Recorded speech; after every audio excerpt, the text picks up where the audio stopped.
So Nilutpal, hello. Yes, yes. Chakraborty sir is driving right now. He is joining after 15 minutes. So he told me to start the session, start the first paper. After that, he will join. Okay, okay. Thank you. Okay. Well. Okay.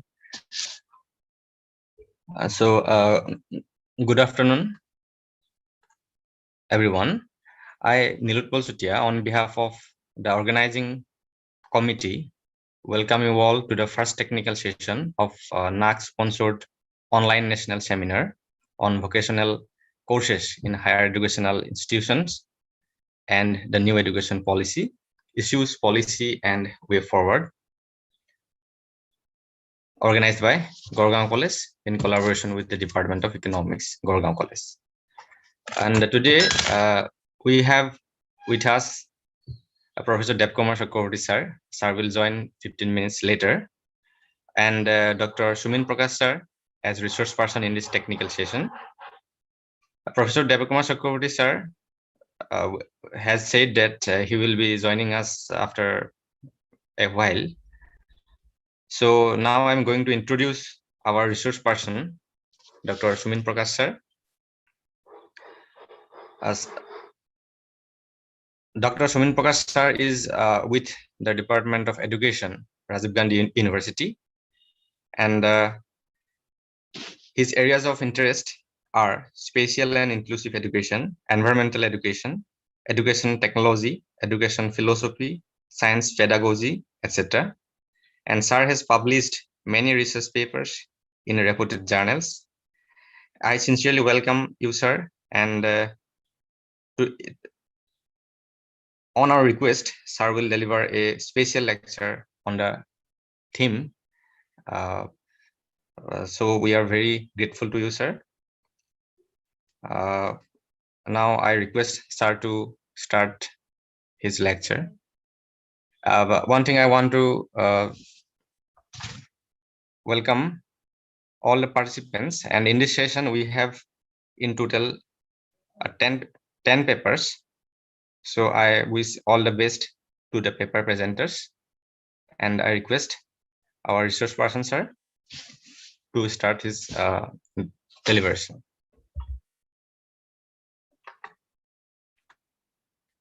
Yes, thank you. Thank you, Nilutpal.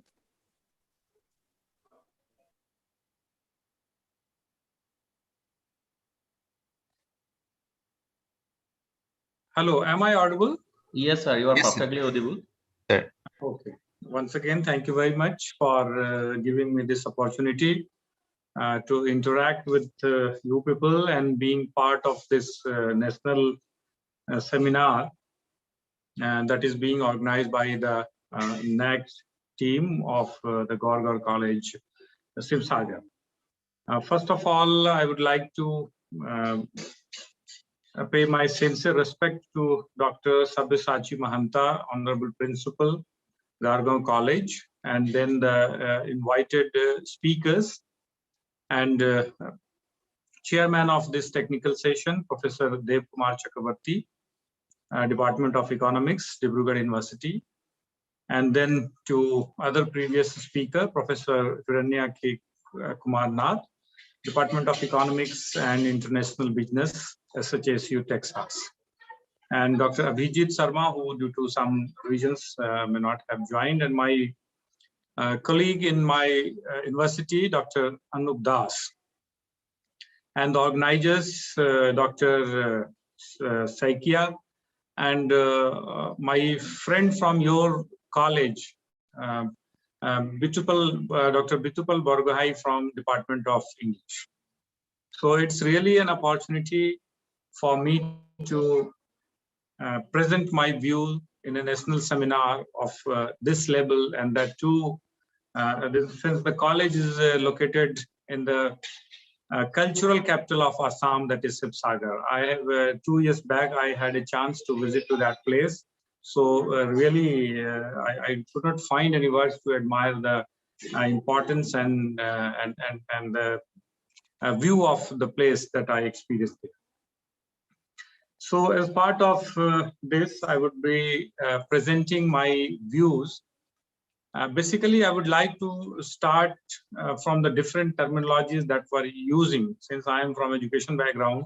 So my inclination would be more towards the issues and the ideas rather than the data and the statistics. That basically is cup of tea from the people of economics. So basically, I'm not very expert in that area. So I would stick to the basic issues of education, and then vocational education, what are the different terminologies that we use, and where sometimes we confuse between the different terminologies. And thereafter, I will be talking about some of the aspects, or you can say the provisions that national education policies has with respect to vocational education. And thereafter I will be discuss the issues, prospects, and the challenges, what we can do, and what are the real challenges that I will try to discuss in this paper. So just I said that there are two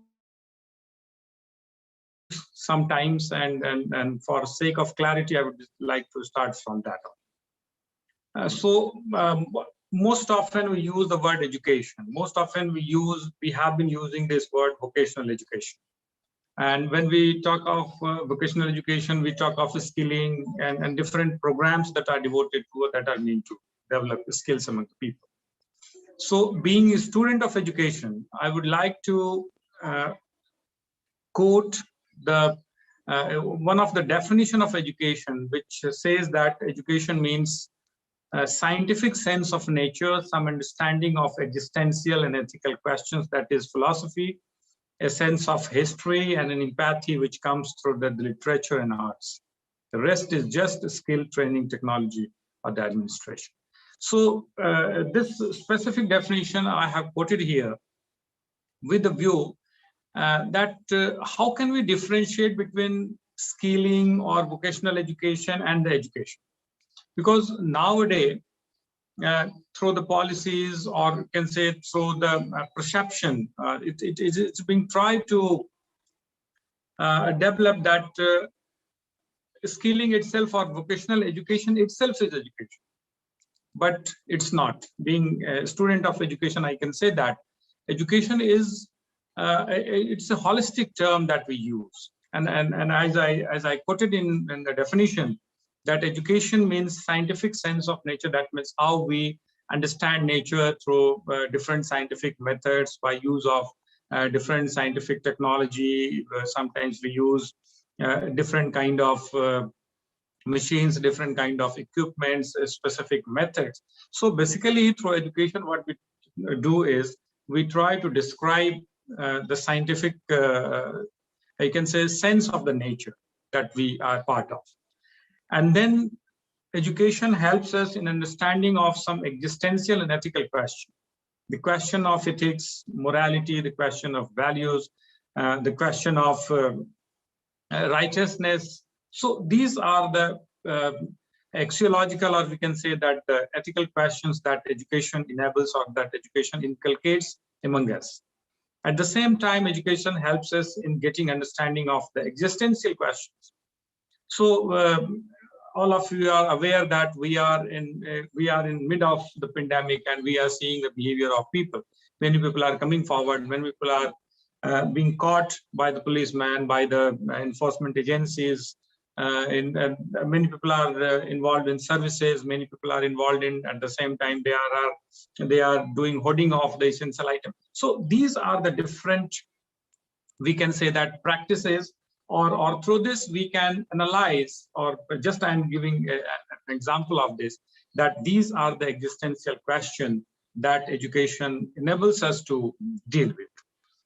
And education also helps us to develop empathy through literature and arts. So that's why literature and arts are an integral part of the education. And thereafter, rest all other things are the skill, training, technology of the administration. So when we refer to the word skill, it basically refers to The third component, if we describe education through the perspective of psychology, then we can say that education is development of holistic development of the individual, development of skills, development of cognitive or development of the mental faculties, or development of you can say the affective abilities. So here in this definition, it is talking about, or we can just conclude from this definition, that education ensures, or education try to develop as in whole sense, not mere in a you can say single domain or in a specific area. Another meaning of education we can take over here in order to have an understanding of education is that education is an urge to learn and laying a rock foundation of the righteous conduct and compassionate behavior. Rest is just skilling and career building. So by this definition also focuses that education is an urge basically to learn. So education is the process of learning, and not only learning education, but in addition to that, education lays the rock foundation or the solid foundation of righteous conduct. Just 1 minute ago in the previous definition, I just gave example of righteous behavior that we are now observing in this pandemic that people are showing. So different kind of behaviors are there. As many as people are there, they are showing different behavior, different kind of righteousness behavior. So some behavior we can classify that people are showing righteous behavior in this existential scenario, and some people are not showing righteous behavior. So in this way, education is related, and in this way, education contributes to. And when we talk about, or I quote the definition of education given by Albert Einstein, who I think that most of the listeners or the participants are aware of, that he talked about that education is not only the learning of facts, but the training of the mind to think. So this is also a very, we can say that this is a very marvelous and very, you can say holistic definition of education. So it's not the learning of facts. Education is not remembering of the fact. It's not mere the learning, but in addition to that, how we train the mind to think. That's why whenever we talk of education, the role of issues, the role of ideas, the role of views coming to the picture. And that's why I have started my discussion and my address with the meaning of education. Now coming to vocational education. So we should never confuse or equate vocational education with education. Vocational education is part of the holistic meaning of education. And that's why vocational education is defined as the form of instruction that is designed to prepare people for industrial or commercial employment. It can be acquired either formally or in trade schools, in technical secondary schools, or in the on-job training, or we can say that in-service training or programs meant for, or more informally, we can say that by picking up the necessary skills on the job. So suppose I am a teacher, I do teach in an university.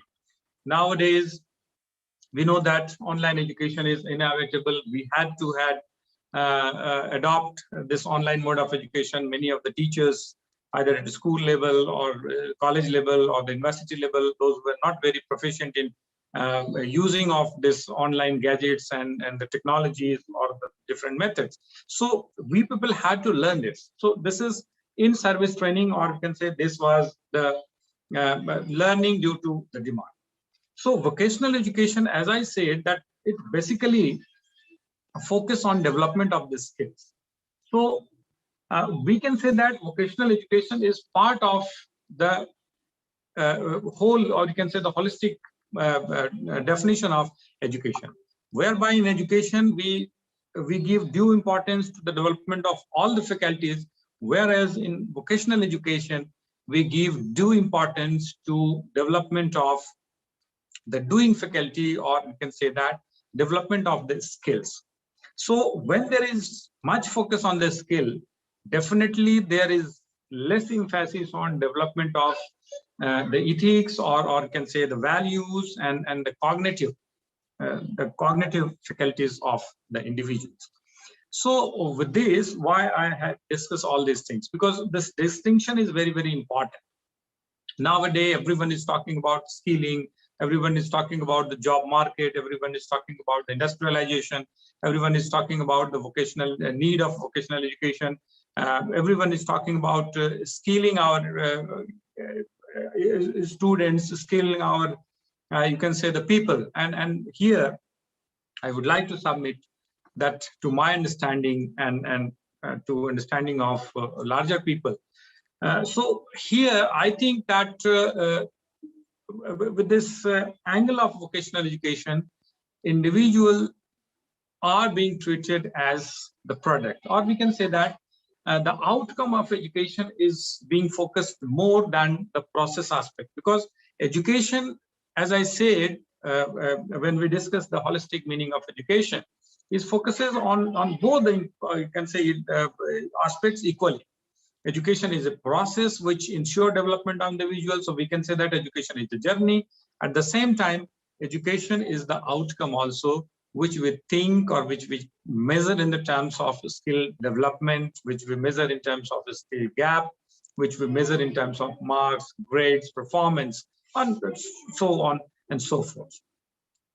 So that's why nowadays, what I think is, what I see is, my perception is that education is less focused, whereby vocational education is more focused, and the same thing reflects in the National Education Policy Draft 2020.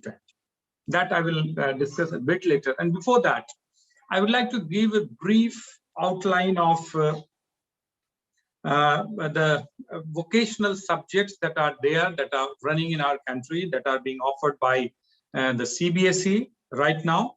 So if you can categorize the major courses, then some of the courses are commerce-based, whereby we find that there are courses pertaining to office secretaryship, stenography and computer applications, accountancy, and then marketing and the salesmanship, banking, retail, financial market management, business administration, and so on and so forth. Similarly, there are courses that are being offered by the CBSE as per the curriculum of the CBSE, is engineering-based courses, whereby we find that electrical technologies, automobile, civil, and then air conditioning, refrigeration, or we can say that instrumentation, electronics, and then IT applications, and then geospatial technology. So these are the courses that are part of the engineering-based vocational courses. Then coming to the next category, we find that health and paramedical courses. Earlier speakers, Professor Chakraborty and Professor Naac, were also referring to. Health and paramedical courses like ophthalmic techniques, medical lab technology courses or medical lab technologies, then auxiliary nursing and midwifery courses, then X-ray technicians, healthcare sciences, health and beauty studies, medical diagnosis. So these are the various courses under the category of health and paramedical. And then home science-based courses. There are some courses like fashion design and clothing, and then textile design, then beauty services, then design fundamental, then music technological production. So these are the courses under the category of home science-based courses offered by the CBSE, New Delhi. Then are the agro-based courses like poultry farming, horticulture, dairying technology.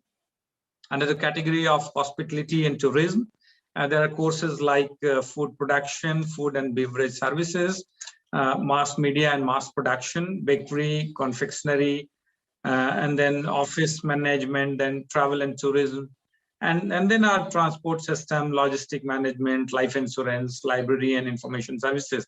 And very recently, last year only, CBSE has included some new courses in this fold, in the form of artificial intelligence, tourism information technology, mass media, and these are for 6 and 9 years classes.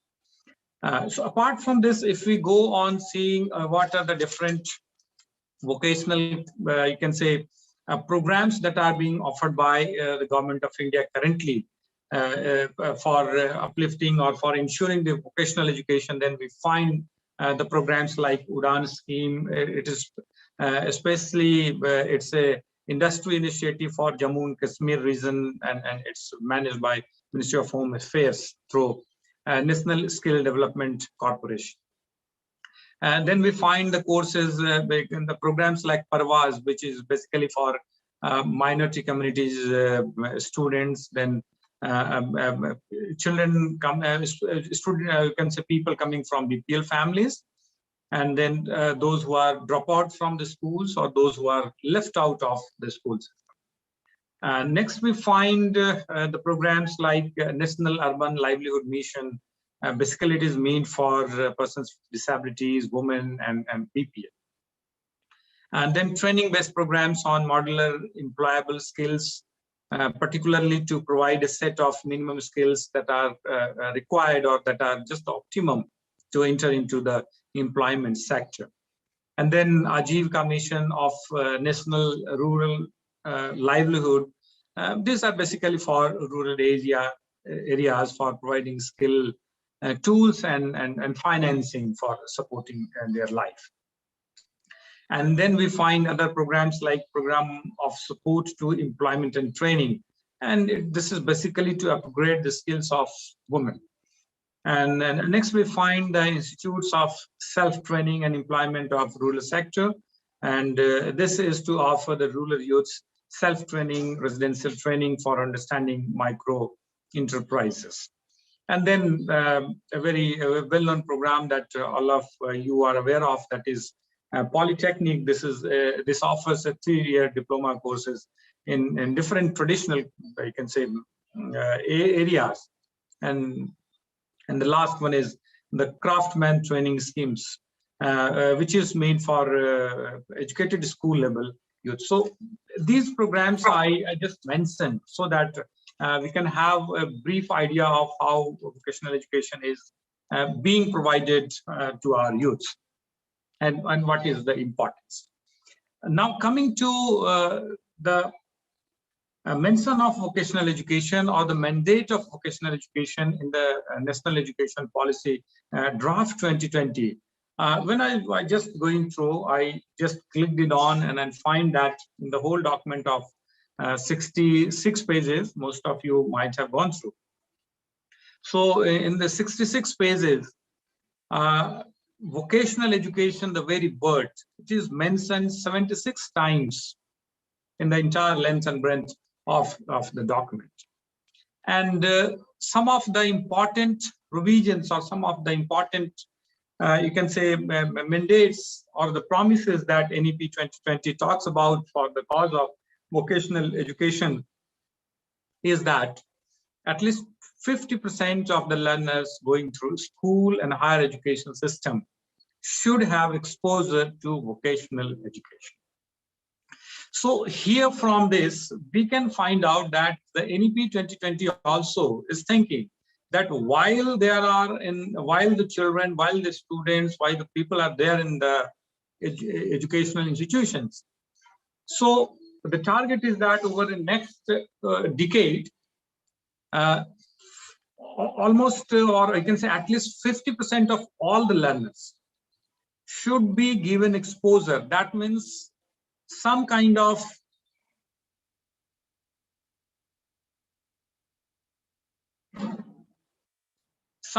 exposure. That means some kind of training should be given to at least 50% of all the learners, whether they are at the school level or whether they are at higher education system, or you can say at higher education level.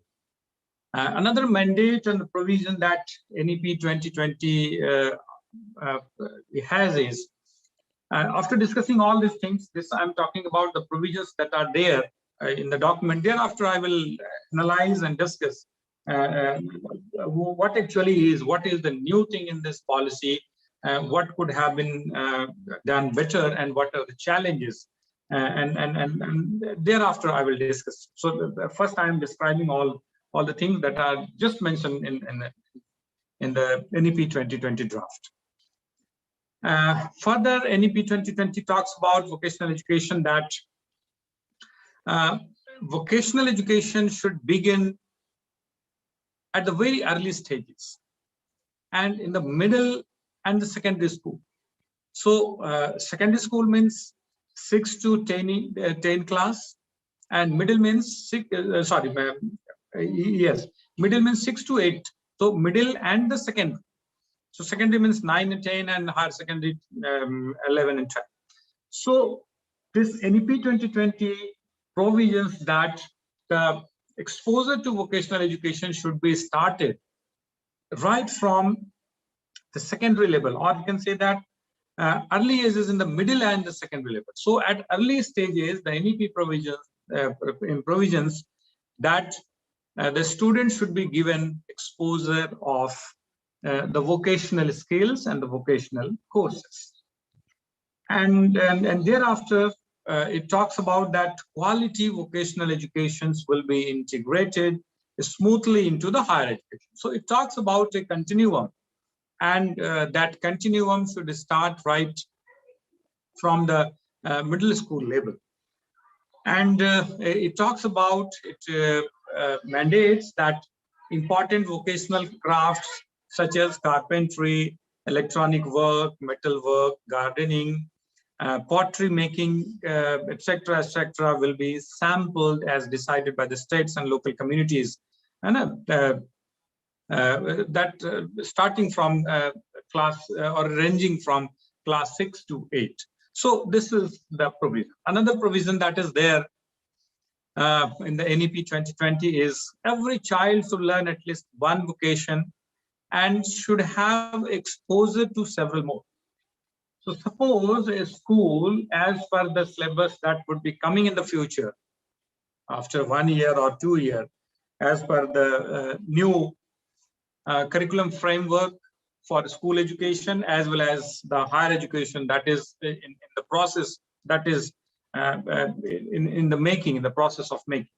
So whatever be the curriculum framework, so it says that at least one exposure to or training in one vocational area is important. Suppose a child learns carpentry, so that would be the one area, and in addition to that, exposure to electric work, exposure to gardening, exposure to you can say blacksmith work. So all these things will be there. So it talks about that at least we are going to ensure through curriculum, we will be ensuring that any particular student XYZ should have exposure to at least one vocation while he is there in the system of education. Further, this policy talks about some pedagogies that how we can infuse this. And for that, it provisions that 10 days bagless interaction with local vocational experts should be there to help students gain a better understanding of the vocation.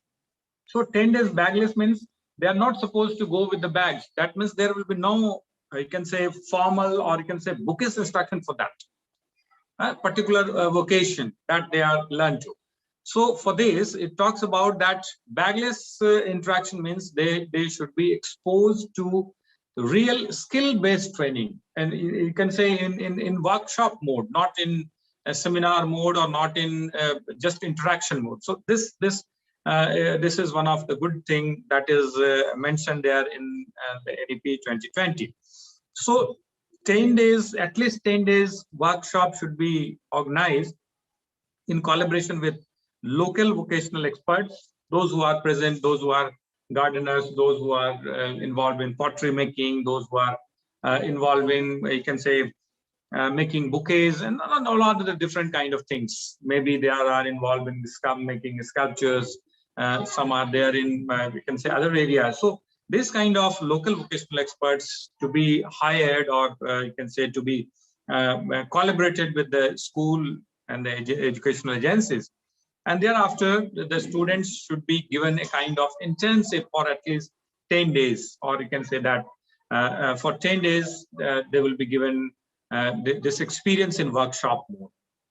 And that for in provisions for, and this will be there for the students in the class range of 6 to 12 weeks. Further, NEP 2020 talks about vocational courses to be introduced in a phased manner in secondary schools over the next decade.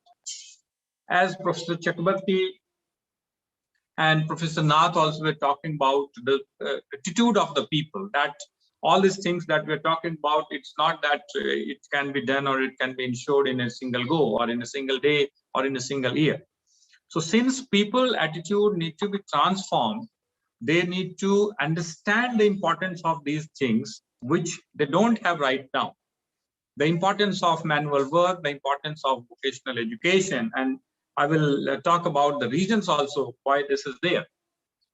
So that's why the policy is talking about that it has given a roadmap, or it has given a time frame of next 1 decade, 10 years, that it is expected that maybe in 10 years, people may change their mindset, people may welcome this kind of things to be learned by their wards.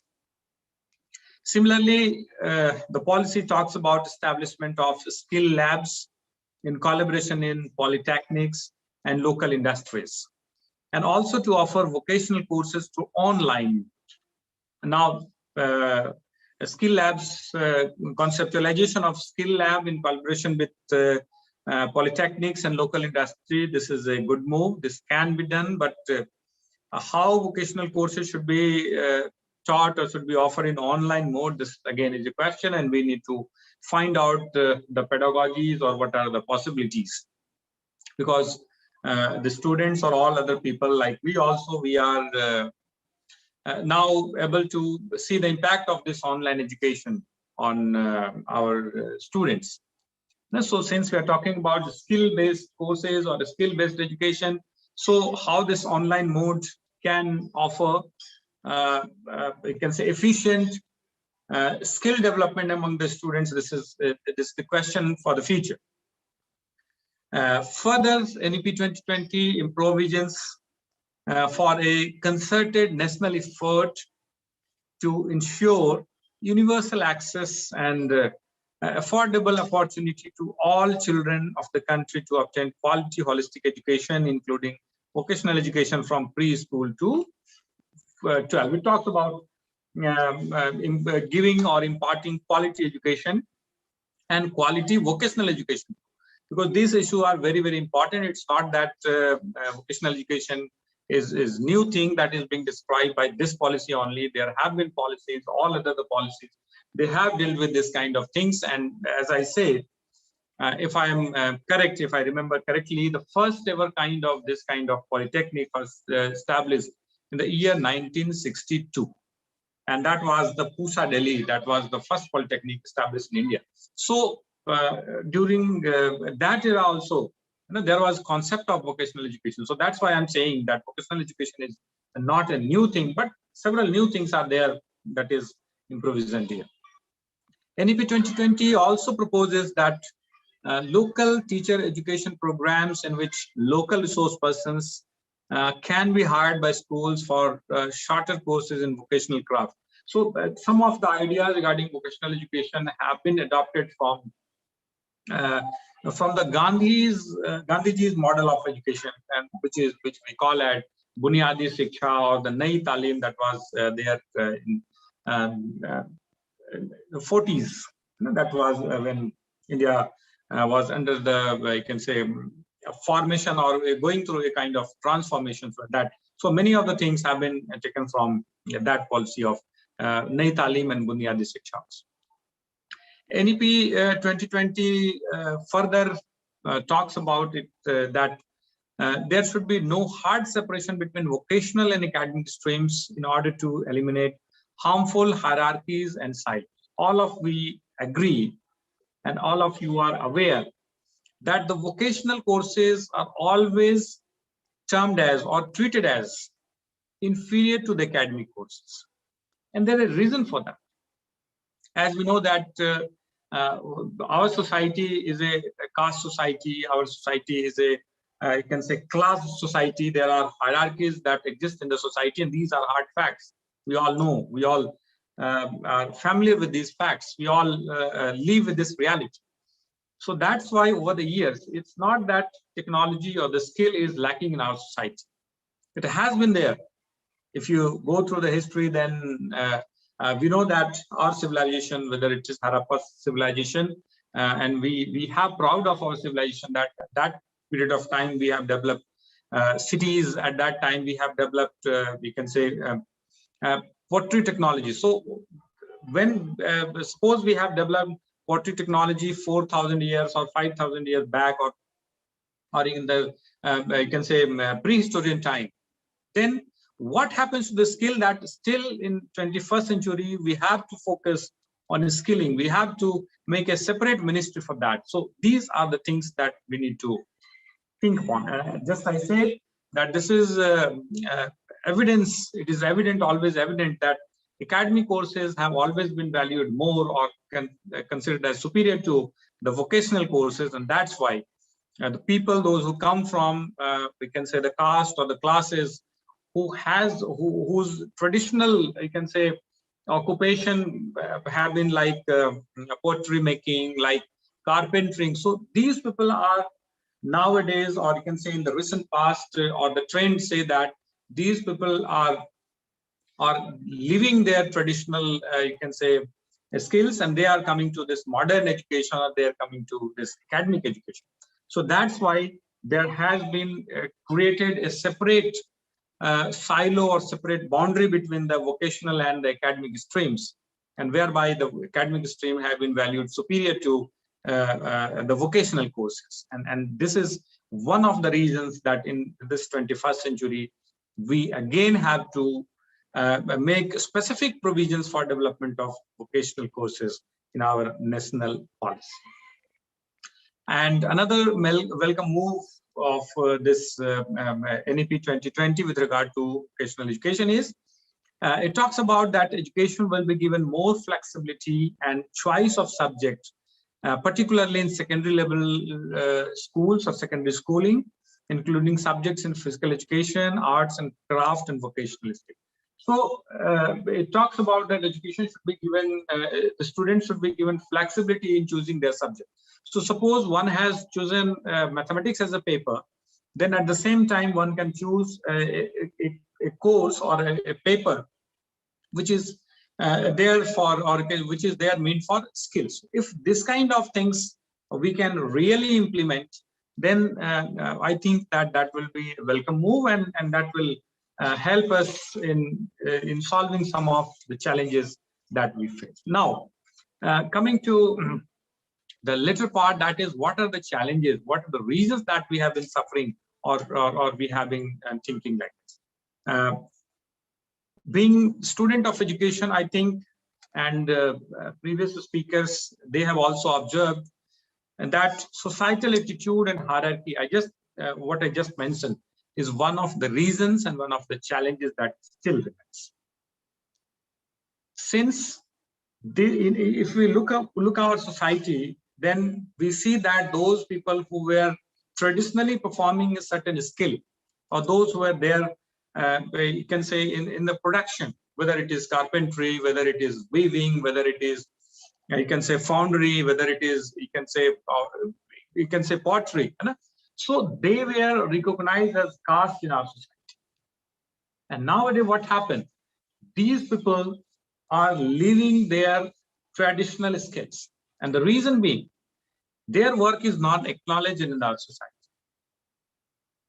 The amount that they receive, the value they should, or you can say that is due to them, the respect that is due to them, that is not given to them. So whether that is respect, whether that is recognition in the society, whether that is you can say return for their products, so all these things are there, and that's why over a period of time people have developed this attitude that due to this hierarchy, academic streams are more superior, and that's why the children coming from these families you can say as part or for social mobilization, they are moving towards the study of academic stream.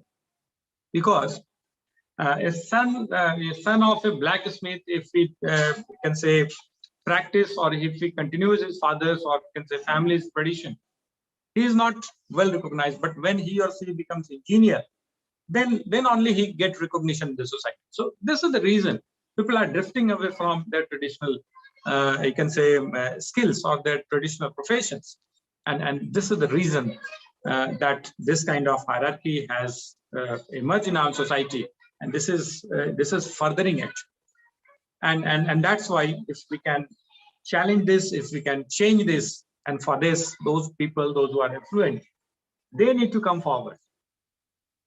Those people who are there in the mainstream, they should, if they can send their children to learn carpentry, if they can send their children to learn other skills which are considered to be inferior than the academic streams, then only we can say improve the situation. Otherwise, this hierarchy will be you can say deepened further, or you can say that it will be more in the times to come. Then class and caste reality of India, as I just discussed. Another observation of mine with respect to giving too much importance to this skill is, as I said, that the skill, learning of a skill and vocational education is not new thing. But NEP 2020, if you see the spirit of NEP 2020, and you can say, if you see the development in this field in the last 1 decade. So everywhere people are talking about that education should directly be linked with the industries. So now this is question, this is a very, you can say, challenging situation for the educationists, how they can deal with this. Education, as I mentioned, and this is the reason I mentioned the broad meaning of education in the very beginning of my talk, that the purpose of education is to ensure the importance of the life. Nowadays, what happens, the outcome part of education is given more importance. And that's why it seems that people, that means the individuals, are treated as the input for the industries. Earlier speakers also, they were referring to the skill gap. They were talking to, I think so that this kind of a skill gap will be always there. It depends upon the reference, it depends upon they can say the norm that we are testing through. So education is for, if education is for inculcation of values, if education is for development of the mental faculties, then how can we agree on this, that the people, if they are skilled, they will be treated or they will be considered as fodder or the input for the industries. All of we know that industries are important, and for one or the other reason, due to our civilization, due to our needs, due to aspirations, the industrialization is increasing. Okay, but we should never undermine the importance of the human beings in this aspect, because education is meant for development of the human beings, of the individuals, of the man. Here what we are observing is education is being directly linked with industries, and that's why now the people, those who are involved in education, whether they are teachers or the students, there is a kind of pressure that they should teach only that thing which is in the demand by the market and industries. So is this not that we are considering, we are slowly or gradually, we are transforming, or we are in the process of transforming individuals as fodder, as the input for the industries? So here we need to think of, and this policy, if you go through the provisions, it seems that we are not only moving earlier, suppose if we are moving on this path, now we will be made to run on, you can say, in this path. So this, all the educationists should think of, that the human being should be given central position and not the industries. It is industry which is there for the man, It is not man who is there for the industry. And that's why I am in a position of this notion that the education should be directly linked with industries, and what is the demand of industry, only that should be the goal of education. Yes, I said in the very beginning that vocationalization is only one of the component, or only one of the aims of education. Education is for making lives. It is the process that is needed to be given due importance. The journey of education is very, very important. The process of learning is very, very important, and that should not, the joy of that learning and the joy that we derive on that part should not be taken away if we think of in this mechanical model of education with reference to the industries. And that's why I just mentioned that there's too much importance on the outcome and output part of education. This is not good. Though I was going through the language and literature of this NEP, there are different words, there are different phrases that are there, but if you see, then as part of conclusion, you will find that this outcome or the output part of education is more emphasized, it is more valued. I don't think so. I do not subscribe this idea basically, and I think so that the process of education should be given due weightage and importance.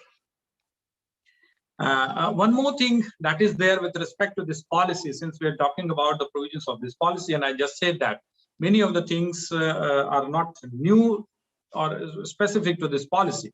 There have been policies earlier, and the problem that we see is not with the policies, but the problem that we see is the execution of the policy. I'm giving you some of the examples. All of us are aware of the condition of the engineering colleges and various reports that previous speakers also were referring to.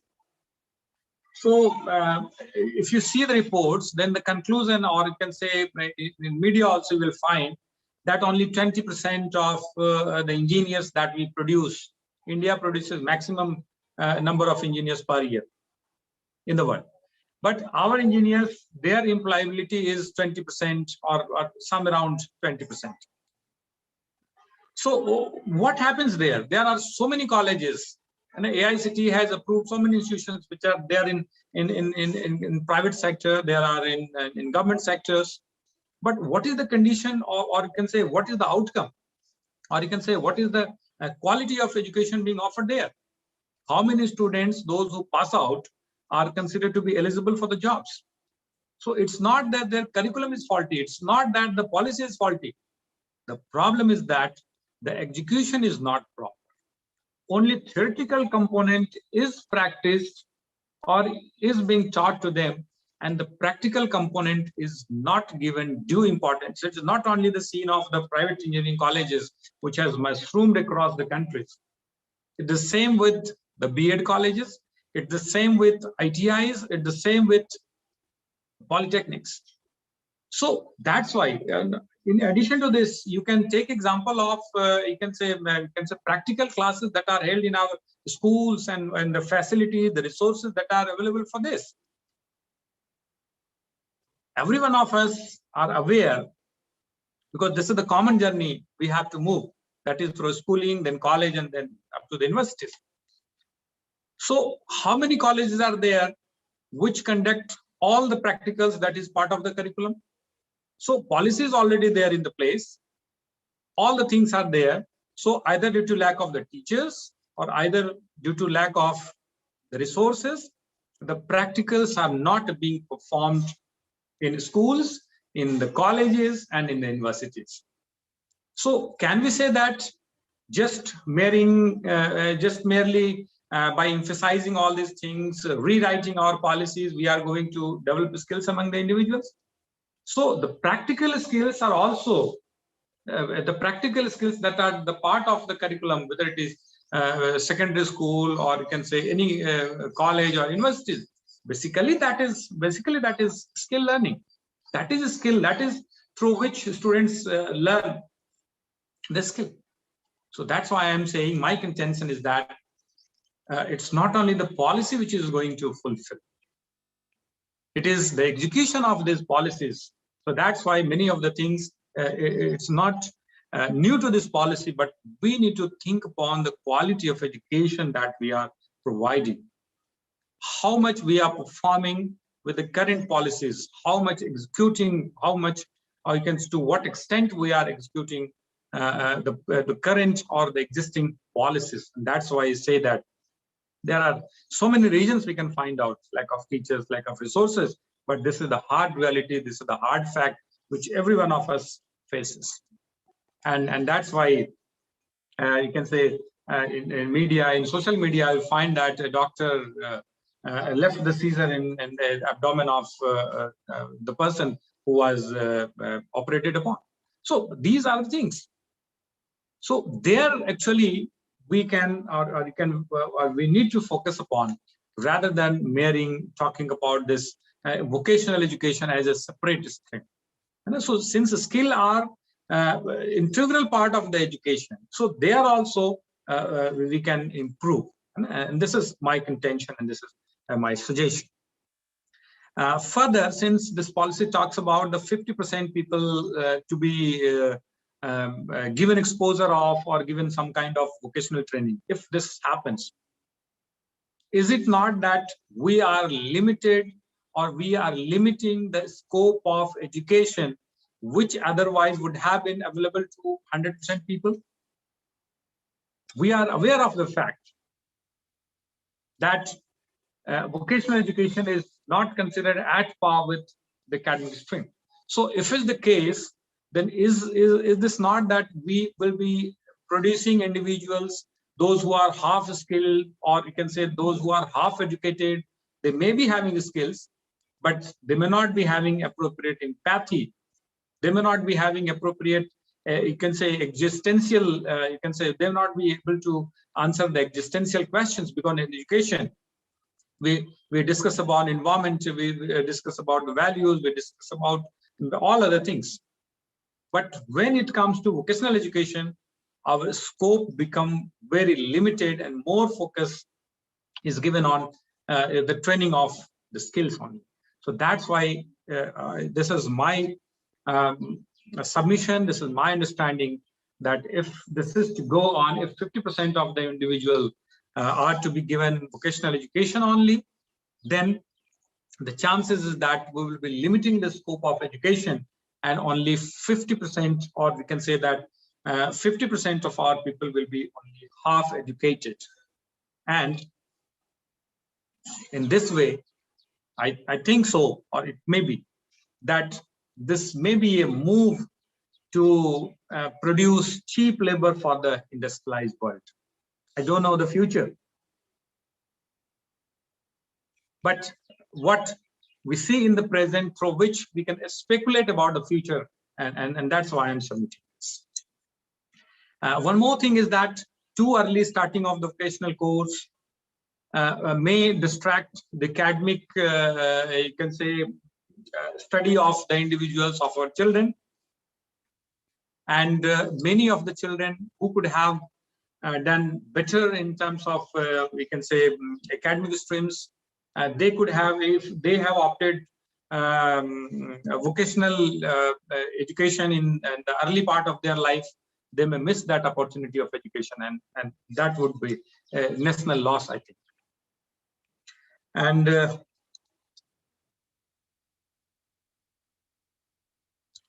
yes, and that's why I see that in this policy there is too much focus on vocational courses, and it is starting from even the early stages, and we should think of this, that whether we are providing, like you can say, trained teachers, whether we will be providing resources, whether we will be stopping the corruption, whether we'll be ensuring supervision, because all these things have to be done only through this existing system of education that we have. And we know the fault and flaws of the system.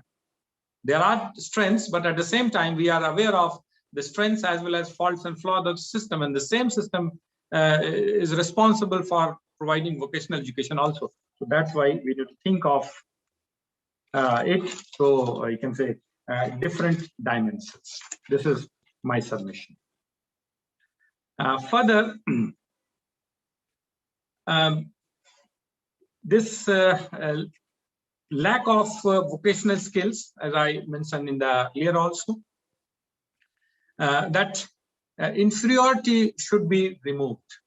And for this, if the people, those who are engineers, the people, those who are doctors, who are there in the mainstream, if they can send their awards for skill learning, then only the picture can be seen. Otherwise, if we do not see any downward flow of this vocational course or vocational education, I don't think so that at the grassroots picture will change. And that's why the aspiration of this white collar job will continue as it is happening today. Another thing that I would like to submit over here is we need to rethink here at this juncture that what is the condition. There are many studies on the Skill India program that was launched a few years back. So Skill India program, it was launched in the year 2020 and 13, and over the years 8 or 9 years it has got renamed, and later we have witnessed that a separate ministry was even made at central level. Now, where this Skill India stands, there are different reports you can go through. There is nothing substantial that have been contributed by this Skill India, okay, which was merely, or which was specifically focusing on skill development and vocational education and making of different kind of regulatory framework for different kind of things. But what happened to? And that's why I submit that mere making policy is not sufficient, but execution is more important than that. And I will sum up with a note that since our country and our society is already divided in class and caste, and the people, those who are practicing the skill, the people those who are involved in technology, the people, those who saved this technology and they transmitted this technology as a tradition, these people were less valued, and this is a hard reality. We need to accept that. And if we are going to learn some lesson from this, then only I think that this national policy or the mandates that are there in the national policy, we can make benefit of. Otherwise, I think so that the provisions that are there, that are made in this new education policy, this is a repackaging. This will be a repackaging of the earlier provisions. So with this, I stop my my presentation, and thank you once again. Thank you, Nilutpal, for giving me this elaborated time and for opportunity to speak. Thank you once again. If there is any question, I can respond to. And thank you, sir. Thereafter, we will move with the presentation. Thank you, sir, for your informative as well as analytical speech. And you have extensively spoken how the NEP emphasizes vocational education. Before going for the presentation of our participants, Professor Dibrugarh Chakraborty sir has joined our session. I welcome Professor Chakraborty sir, and I want to hand over the session to Chakraborty sir.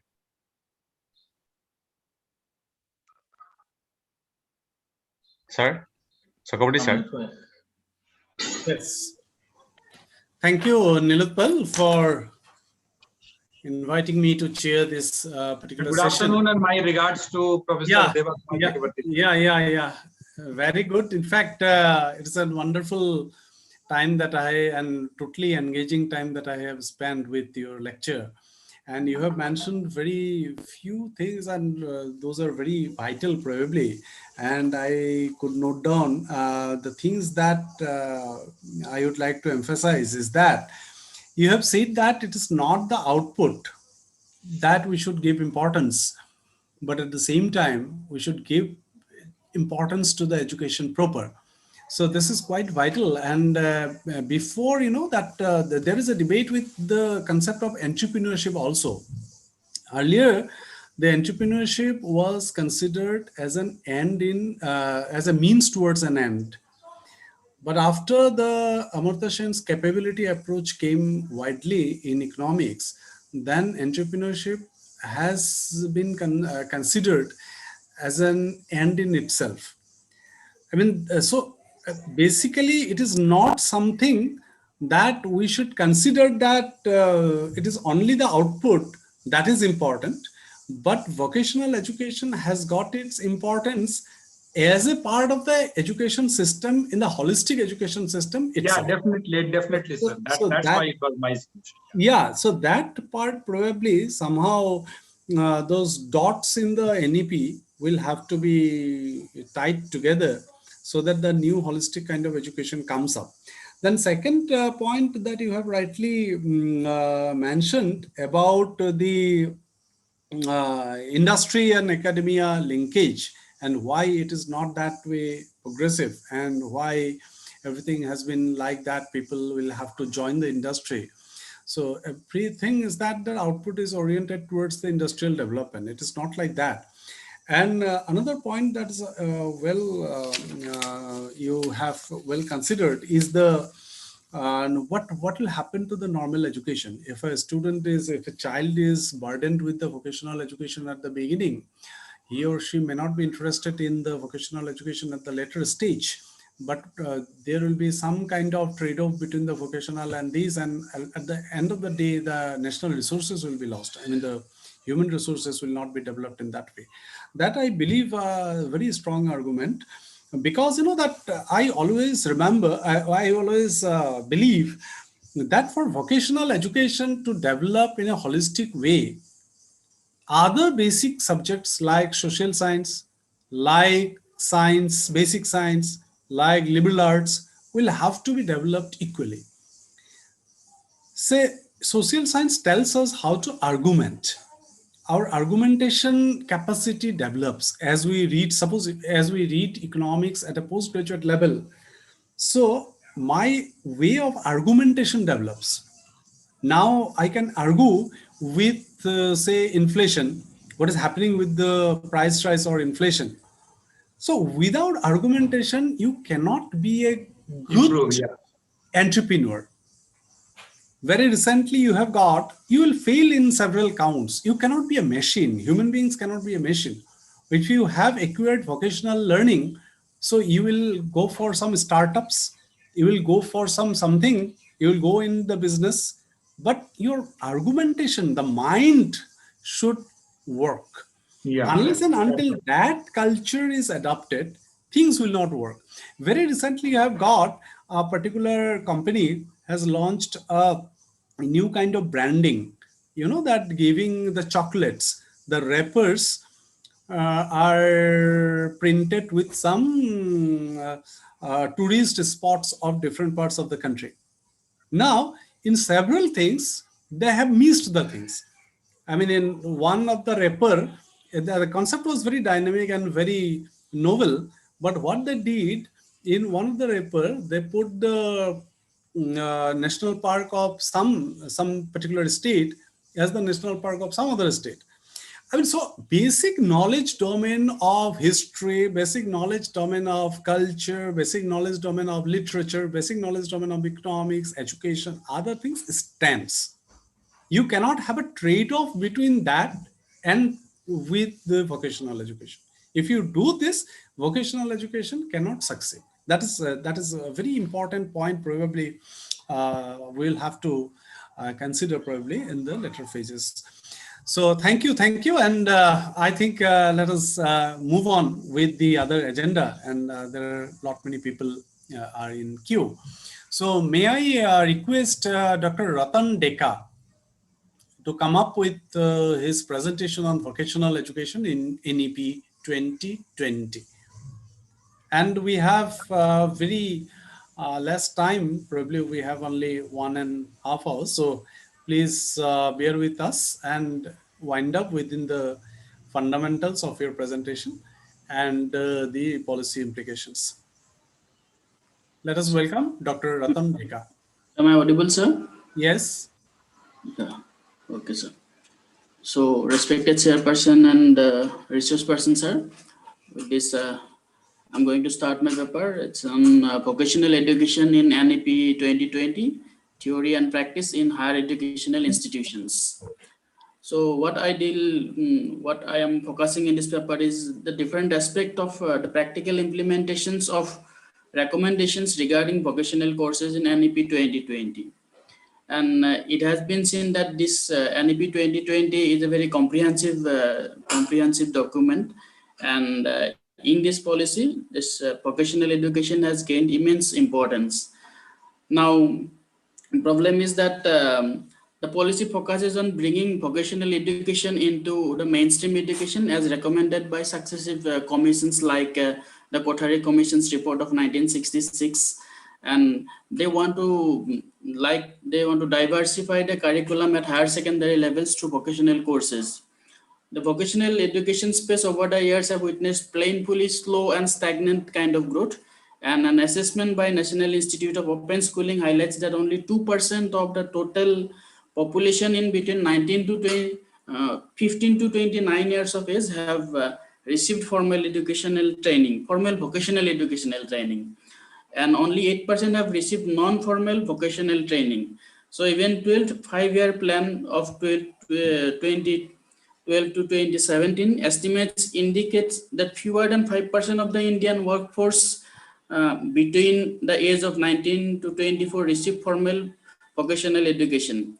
Now, what is the problem? Broadly speaking, the reasons for the failure of vocational education in India can be termed as twofold. One is organization and other is the execution.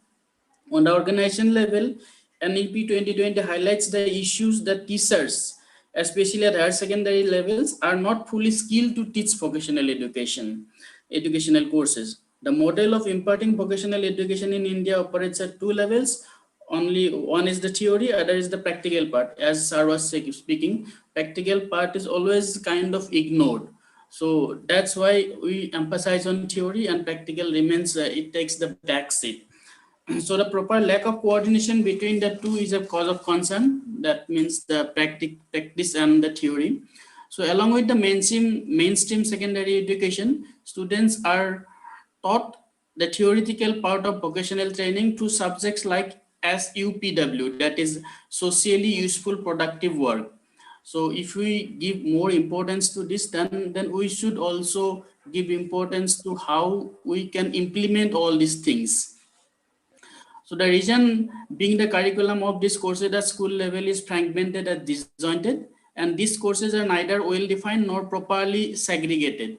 Instead, it is taught like any other subjects. So students are running from one subject to other subject, or sometimes they are taught all the subjects in a single day. So it's difficult for the students for a higher secondary student from jumping from one subject to other subjects and then learning what they are going to do in future. Another reason for failure in higher secondary or in higher education scenario of this vocational kind of training is that a kind of social stigma that is associated with vocational education in comparison to mainstream education. So if a student goes for a vocational education, he thinks, or he is forced to think that he may not be dealing with the same level of academicians as he will be dealing with this formal or informal kind of vocational training. So this social stigma is a kind of people tend to give them a kind of inferior status. So because of this, we have less people interested in taking this vocational kind of courses. And that's why this leads to the hesitation amongst the youth in opting for vocational education, irrespective of their socio-economic background. And it has become a belief that employment through mainstream education is more dignified, is more kind of give more importance in society. And then the reason above highlight that the problems and challenges of vocationalization lie both in the demand and the supply lines. That means social mindsets not attaching status and importance to vocational education is a significant problem on the demand side. It is given that little priority and low positioning when compared to other streams of education. So lack of trained vocational teachers and lack of weight is given to students from this stream, from this stream admissions to higher education.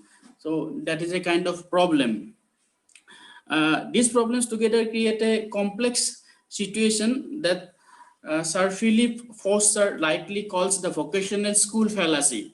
That means it is a kind of situation when vocationally trained students do not opt for blue-collar jobs, and instead they prefer to pursue higher education to access white-collar professions. So that is a kind of wastage of the time that is invested in learning of these skills.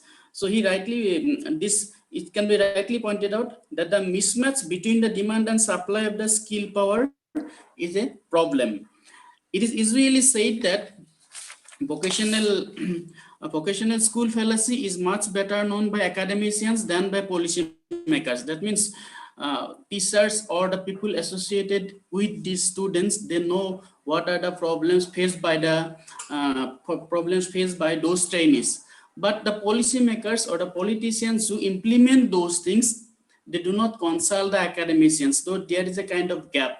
We should be better coordinated in this kind of a scenario. So what are the different provisions? The NEP 2020 addresses the challenges on both the demand and supply sides of vocational education and makes an effort to mitigate it. It discards the theoretical part of vocational training and then emphasizes teaching only practical aspects. So in order to make vocational education more structured, the policy recommends conducting a proper skill gap analysis and mapping of local opportunities to assign vocational courses relevant to a particular area. That means only skills will be taught, and those skills should be region specific, so that people can easily be accommodated in different sectors. So to overcome the situation of social stigma attached to the vocationalization, the NEP recommends the following two recommendations it gives. We can, there are many things, then these two can be of importance. First, the integration of vocational education programs into mainstream education in all educational institutions in a phased manner, which should lead to emphasizing the dignity of labor and importance of various vocations involving Indian arts and artisanships. And the second one is the teaching of vocational courses from class 5 or then from the early period, mostly in the form of internship and practical activities. And it should be done in accordance with whatever Sir was referring to. The basic academics should not be neglected. So discussion on vocational education to develop a skilled workforce have always been present in India's educational policy discourse, but then NEP reappraises it by discussing the two significant challenges associated with it and strategies to mitigate them. The policy still misses out on addressing the above mentioned problem of vocational school fallacy. Nonetheless, it looks comprehensive on paper. That means how people after training, they are not preferring this blue collar job, or they are not going for that type of job and instead preferring other academic or other type of mainstream job. How these problems would be addressed, it doesn't have a clear-cut view on that. But the possible challenge in implementing these recommendations lie mainly in the huge budgetary allocations. And although the budgetary allocation has increased, earlier in 15-16, it was 1,007 crore, and now in 20 and 21 budget, it has gone to 3,000 crore. Although it has increased, we need, I think, according to whatever demographic varieties we have, we need more budget than this type of, than whatever we have given now. So Ministry of Human Resource Development, and then Ministry of Labor, Ministry of Skill Development, and then Entrepreneurship and National Skill Development Council are primary agencies responsible for implementation of vocational education and training in the country. The rollout of Pradhan Mantri Kaushal Vikas Yojana and Skill India Mission in the past have not had the desired impact. So Skill India Mission aimed to reach out to 300 million youths by 2020, but by the end of 2018, only 25 million had been reached. So the inefficiency in achieving the target arises from ineffective capacity building and less enrollment. In fact, even under this Pradhan Mantri Kaushal Vikas Yojana, only 15% of the enrolled students were able to get a job. So am I audible? Is it still going on? Yes, yes, you are audible. Yeah. So I'm in the last part of the paper. So thus it can be said that to bring in a systematic sense as recommended by NEP 2020, it will require capacity building in these ministries, which in turn will require more efficient use of the budgets. And it is high time that the government starts mapping out the linkages between the demand of industry and supply of vocational courses so that skill can align according to the jobs available. So alongside these challenges, there is also a need to factor in the challenges of digital literacy.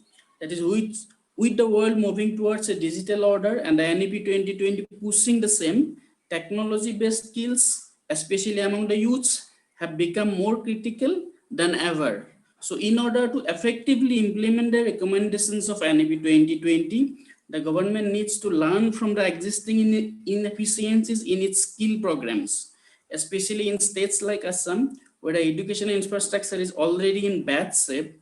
Different stakeholders, including the government, needs to be proactive. So with that, I come to the end of my presentation. Thank you. Dr. Deka, you just on your video, please. Okay. So there's some network problem, I think. Okay. Is it coming now? Yes, yes. Yes. So thank you. Thank you, Dr. Deka, for your presentation. You have mentioned categorically about the demand and supply mismatch, as well as the fallacy of the vocational school, that there is a transformation from blue collar job to white collar job. So very interesting phenomenon that you could mention. Then what you have put forwarded some solutions for the demand and supply mismatch, as well as how to arrest those kind of transformations. But in the context of the state of Assam, what kind of policy, or do you think that such kind of fallacy is still happening? Or if it happens, then do you see some kind of policy implications, or do you see some kind of policy intervention possible? The fallacy.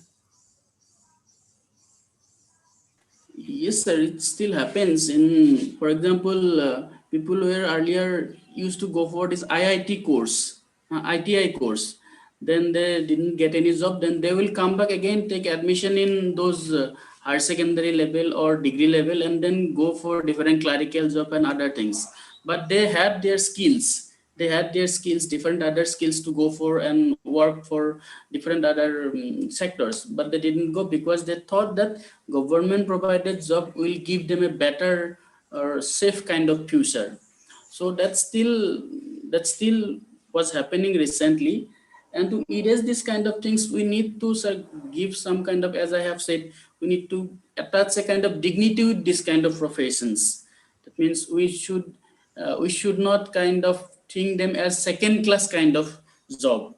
So they should be treated at par with other government job. That means if I have certain kind of skills, I should be given respect for whatever I am doing. I should not be neglected because I am not doing a government kind of job, or I am not doing particular kind of mainstream kind of educational kind of job.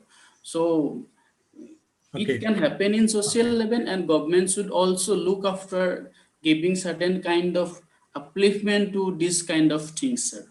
Okay, now it's open for discussion. Anyone can put query to Dr. Deka. Any participants?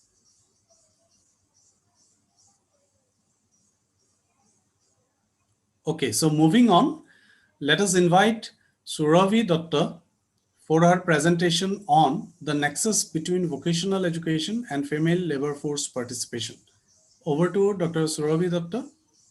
Please wind up within a manageable time. Am I audible, sir? Thank you, Yes. sir. Am I audible? Yes. Please go ahead. Yes, sir.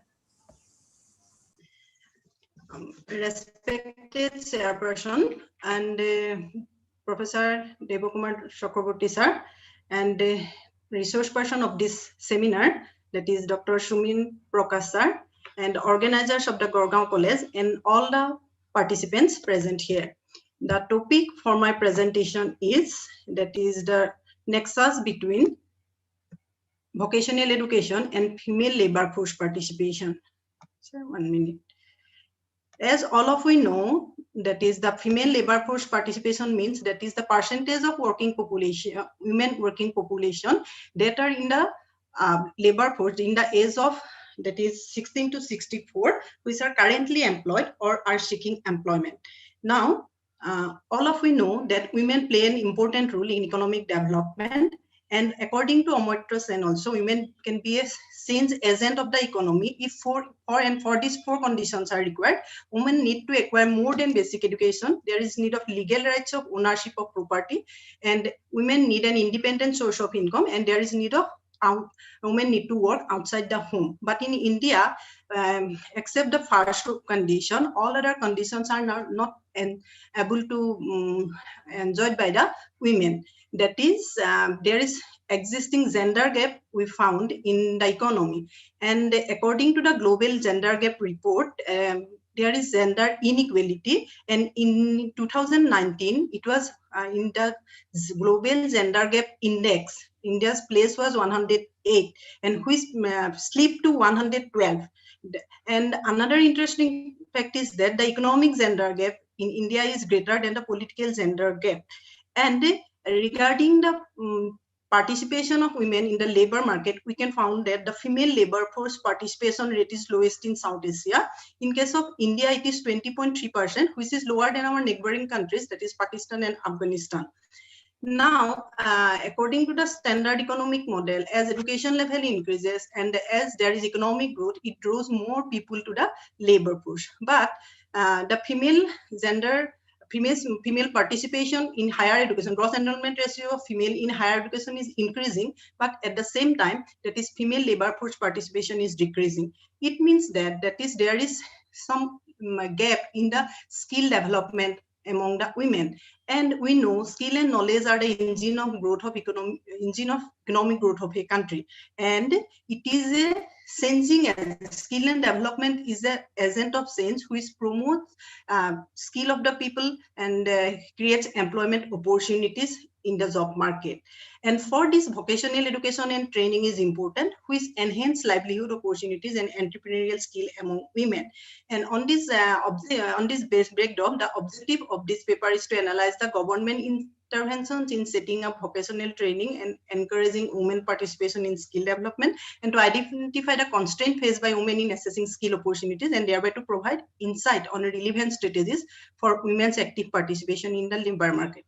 Now, the government is initiating different plans and programs for skill development, and which aims to skill and reskill the workforce to improve their employability and to increase the chances of accessing the job market and self-employment. There is also special programs for women, and which are under the Ministry of Skill Development and Entrepreneurship.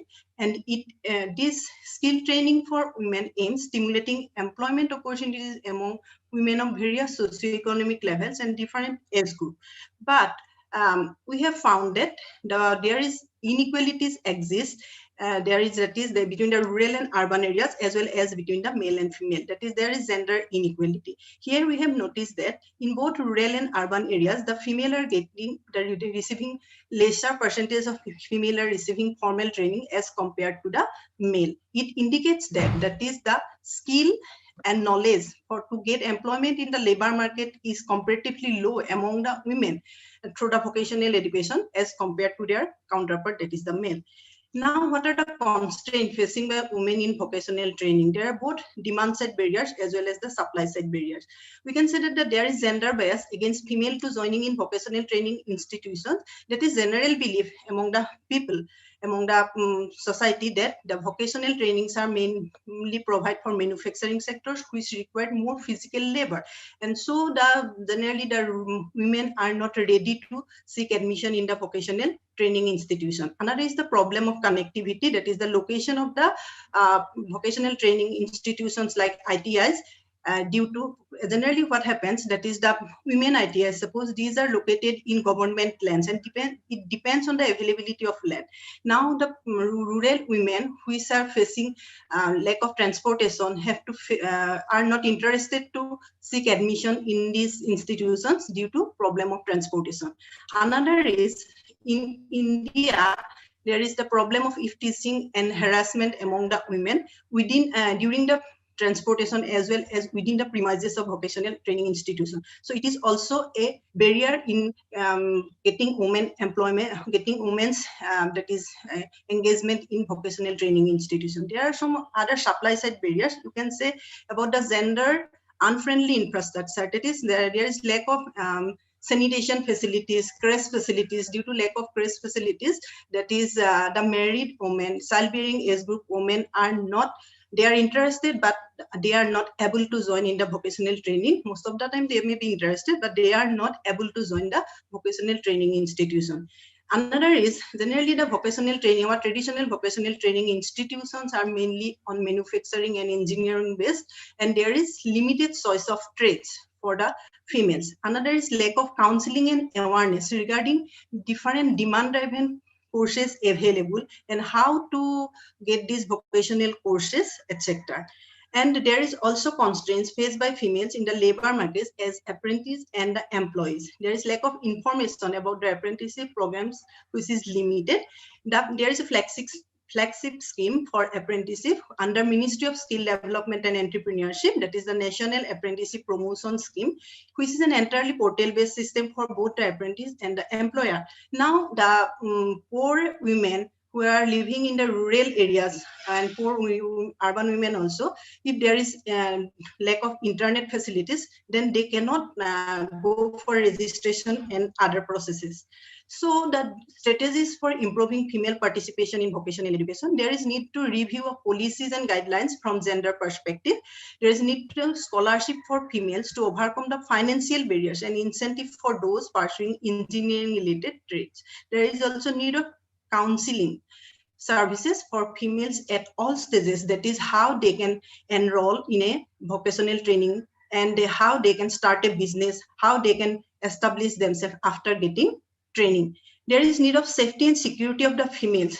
It should be prioritized with clear guidelines and grievance redressal mechanism within the premises. There is also need of social mobilization program to break the gender stereotyping in choice of trade. And last but not the least, the mapping of local industries and organizing job fairs where relevant industries may be invited to offer placement to female trainees is another most important factor.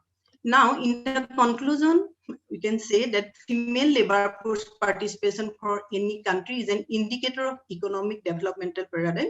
The government of India, through its policy framework, have been taking different initiatives to strive that and to create a large industry-led workforce for India and to become an India skill capital of the world. It will be better as if both men and as well as women in the country have access to vocational training program. The challenges faced by women is to be removed so that they are enabled to access more skill training institutions and keep pace with the emerging and changing requirements of skilled workforce in the labor market. So, thank you. Thank you, Dr. Surabhi Datta, for keeping in mind your time constraint.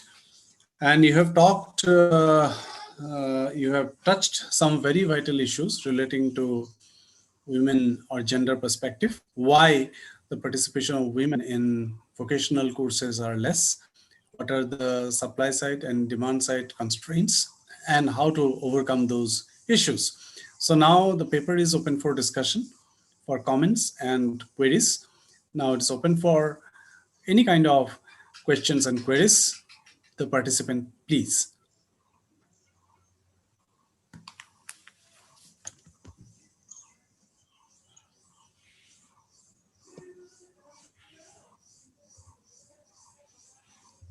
Okay. I think there is no specific query and questions. Everyone are in conformity with your understandings. So now, thank you very much. Now let us move to the next presentation. I call upon Banasri Kumar for the presentation on self-employment as livelihood, a philosophical study in reference to young people. Now over to Banasri Kumar. Yes, sir. Good afternoon. Good afternoon, everyone. Yes. Respected chairperson and all the participants present here. First of all, I'd like to thank you all the members of the organization committee for giving me the opportunity to speak here. I'm really very glad to get the chance to speak at this national seminar. Hello, Banasri, if you are listening, please switch on your video. Yes, sir. But Yeah. due to poor networking, I'm unable to switch on this video, sir. Am I audible? Hello? Yes, yes. You are perfectly audible. Yes, sir. So I'm a present PhD researcher in the Gandhis University from Department of Philosophy. As I told you, I'm I'm a philosophy scholar. So the topics related to the seminar are far away from my own research topics. So, but still, I gave it a try to write something on the chosen topic for my own experiences. So now I shall start the presentation. My topic is on self-employment as livelihood, a philosophical study in reference to young people. Now, in my first slide, what is self-employment? Those who working on their own account. Hello. Yes. Hello, sorry for interruption. Are you sharing your screen? Yeah. Are you sharing your slide? But it is not appearing. She's not sharing actually. Kindly go to the share option, share screen option. Wait, sir.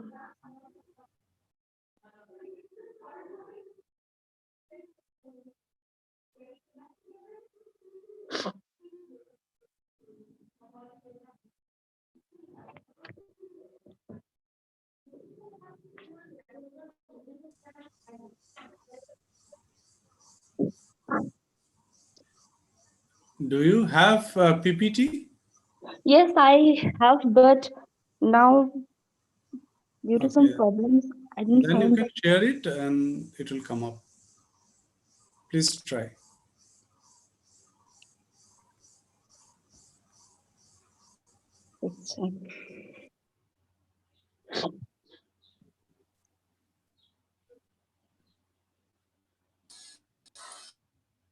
I'm so sorry.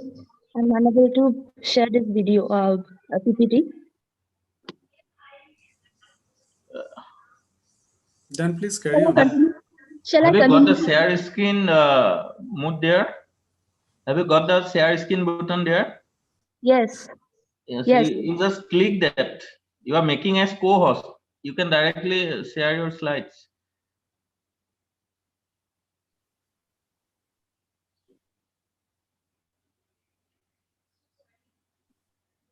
Okay.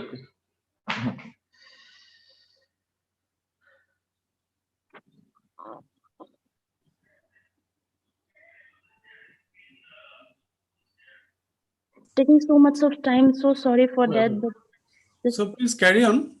If it comes, then fine. Otherwise, you just move on. Okay, so I'll continue. So jobs where the remuneration is directly dependent upon the profits derived from the goods and services produced. That is self-employment. It's where anyone who works for himself or herself, but not for anyone else, is self-employment. Next, self-employment in low and middle income countries. In low and middle income countries, a large proportion of the economically active population are deemed to be self-employment, concentrated in sectors such as construction, agriculture, and street trades. Next, within low middle income countries, self-employment often means undertaking work within the informal sector with low wages and limited access to social protection or social insurance coverage. Next, the majority of self-employed jobs within low middle income countries are not productive and generate low earnings, and as a result, many of these workers and their families remain poor. Next, self-employment in high income countries. The points are self-employed workers in high income countries similarly experience few rights to paid sick holidays and maternity or paternity leave, redundancy pay or protection against unfair dismissal. Next, the precarious situation of self-employed workers is further compounded by recent policy proposals of a number of European governments, such as the United Kingdom, to exempt from self-employed workers from basic health and safety protections. Next, the potential for young people who take up self-employed to be scared by the transition is a major policy concern, as it is likely to negatively affect their future career trajectories and job search motivation. Now, self-employment programs and interventions for young people. Low to middle income countries. In low to middle income countries, increasingly evidence surrounding the impacts and effects of self-employment programs is being generated from low middle income countries. This has arisen a result of the focus on the use of impact evaluations and randomized control trials by development practitioners in this context, as well as in response to calls from donors for better evidence in order to assess aid effectiveness. Next, number 2, high income countries. Existing studies show that policies and interventions that aim to promote a culture of entrepreneurship and entrepreneurial values are critical for supporting the entry of young people into sustainable self-employment. Next, enterprise education. The objectives of enterprise education programs are to enhance awareness of the benefits of entrepreneurship among youth people. Next, soft support. Soft support interventions aim to provide young people with assistance and advice via individual social networks or via mentors. Next, hard support. A third type of interventions is the provision of hard support, which consists of microfinance, loans or grants, both pre and post startup. These measures aim to assist the self-employed to overcome such barriers as access to financial capital in order to help with startup cost. Next, we comparing employers and self-employed. We can compare employers and self-employed people through number 1, hours of work and unemployment. Number 2, satisfaction with work. Number 3, job search, and number 4, job security. Thank you. Thank you for sharing this. Next, nature of self-employment. We consider the reasons that the self-employed and employers give for being self-employment rather than a waged or salaried employee. Number 2, next, not being able to find a waged or salaried job was given as a main reason for 25% of self-employed and 20% of employers. Next, in other responses, the two groups were quite different. Number 1, higher income was much more likely for employers, this 23%, than for the self-employed, this 12% almost. Next, being required by the family to work in that way was given as the main reason, stated by 13% of self-employed, but only 7% of employers. Next, income. The self-employed and employees were asked about their income from sales or turnover and their expenses, for example, rent, electricity, water, raw materials, salaries, etc., and thus to calculate the profit for the past month. Next, employees were asked about their most recent wages, and thus an hourly rate of pay could be calculated for employers, employees, and the self-employed, although the compatibility of the data across the 3 groups is questionable. Next, employers' income, thus measured, were higher than employees' wages, and self-employed workers without employees received the lowest incomes, but this varied markedly between regions. On the basis of education, the dataset contains information on the highest level of education attained by the respondents themselves as well as by the respondents' mother and father. Next, the relationship between education and employment status is particularly strong. For instance, examining the respondents' own status. Next, the situation is reversed for self-employment with high rates for those with low education, 34%, falling through medium education, 21%, to just 9% of those with high education. Next, transitions.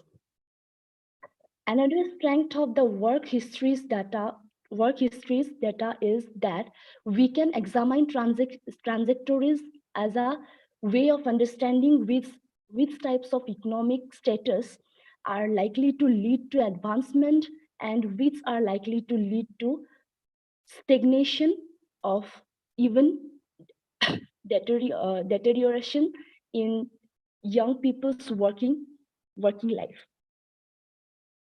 Young people's working lives. Next, more generally, the transitions data suggests that there are 2 clusters of individuals trajectories. Some individuals move from one job to another, and if they are not in employment, then they are most likely to be unemployed. Other individuals transition between being a family worker, being self-employed, and being out of paid work and not looking for paid work. Although self-employment spells are much more common in the lowest income countries. This same pattern holds in all categories of countries by income group. Next, in the concluding part, I'd like to mention all these points or summarize it. A significant finding of the research of the research presented within this paper is that self-employment is not necessarily a favorable employment status for young people in terms of the economic and social impacts it generates. Next, in many contexts, self-employment can be seen as the only feasible way young people in low employment or economically depressed areas can generate an income where no formal opportunities exist, such as in the already overloaded public sectors of many low middle income countries. Next, the data support other findings that demonstrate that young people's self-employment is often embedded in a family where parents or other family members are self-employed. Encouraging individuals into self-employment without a support network to provide expertise and complementary business support is therefore a risky venture. Next, given these misgivings about the quality of self-employment and the possibility that programs to increase self-employment might produce more low-quality jobs,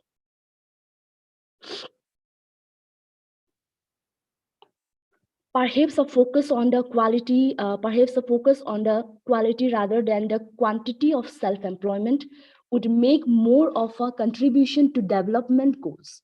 Such programs might upskill individuals who are already self-employed, minimize fiscal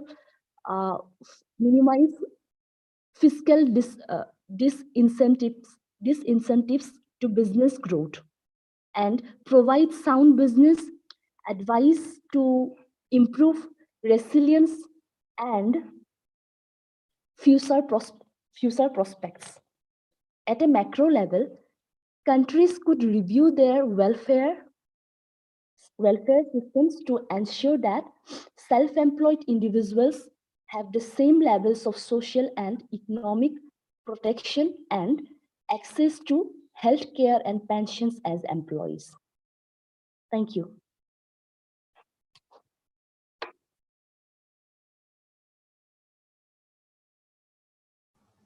Thank you, Banasri Kumar. Yes, sir. I have a couple of points to know from you, in fact.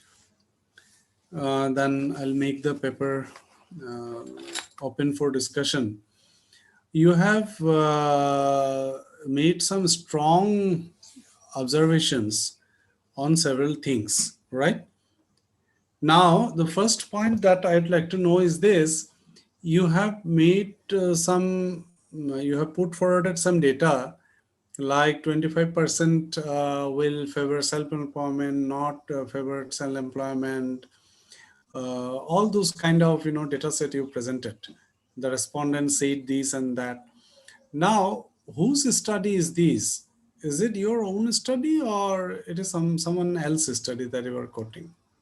I think it's from some references like articles, previous literature reviews, I think so. Because Okay. not a Then proper your whole paper is a review paper or what? It's a review paper actually, not mine. That's why I told you that. So basically, when you make a review paper, there is a way by which you'll have to proceed. Yes. Your whole paper appears, we are a bit confused whether this paper is your own findings or this paper is the findings are of someone else, or because you have made very strong arguments. I mean, so at the conclusion, you have made some strong arguments based on the review papers. So only one paper probably you have cited. And there are very, very strong things are there. See, one point you have made about randomized control trial. Could you put some more light on it? Yes. Randomized control trial. You have made this observation somewhere. Can you tell me something more on it? What is this? No, sir. Actually, Yeah, that I understand. That's why I have just asked you that point.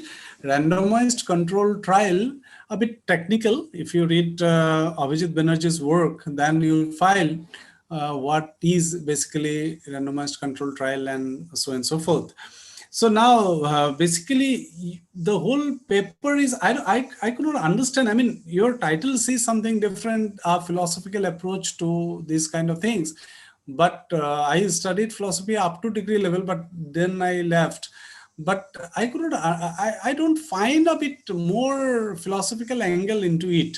Whatever I could understand that this will match up any other branches of studies like economics or commerce or management, people will keep on writing this paper. And randomized control trial is not the cup of tea for probably for the philosophical scholars. I mean, for the branch of philosophy, but randomized control trial is a subject matter of economics, then statistics, and so on and so forth. So I don't find the element philosophical understanding in your paper. The title says so. How do you justify the paper title, or do you think that you have just tried somehow to make it within your domain of philosophy? Philosophical, so in the sense it is critical. I think I have discussed this paper by positively or negatively, like what are the impacts on self-employed people, Okay. like positively, negatively. But In as my you know, that philosophy is something broader than this, isn't it? So probably the term would have been something different. I mean, a critical appreciation, or it would have been a matter of critical theory or something like that. And at the end, you have made you have made some very strong comments like self-employment is not necessary.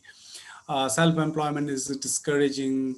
Self-employment does not necessarily favor a better employment opportunity. All those kind of things, very strong comments you have made.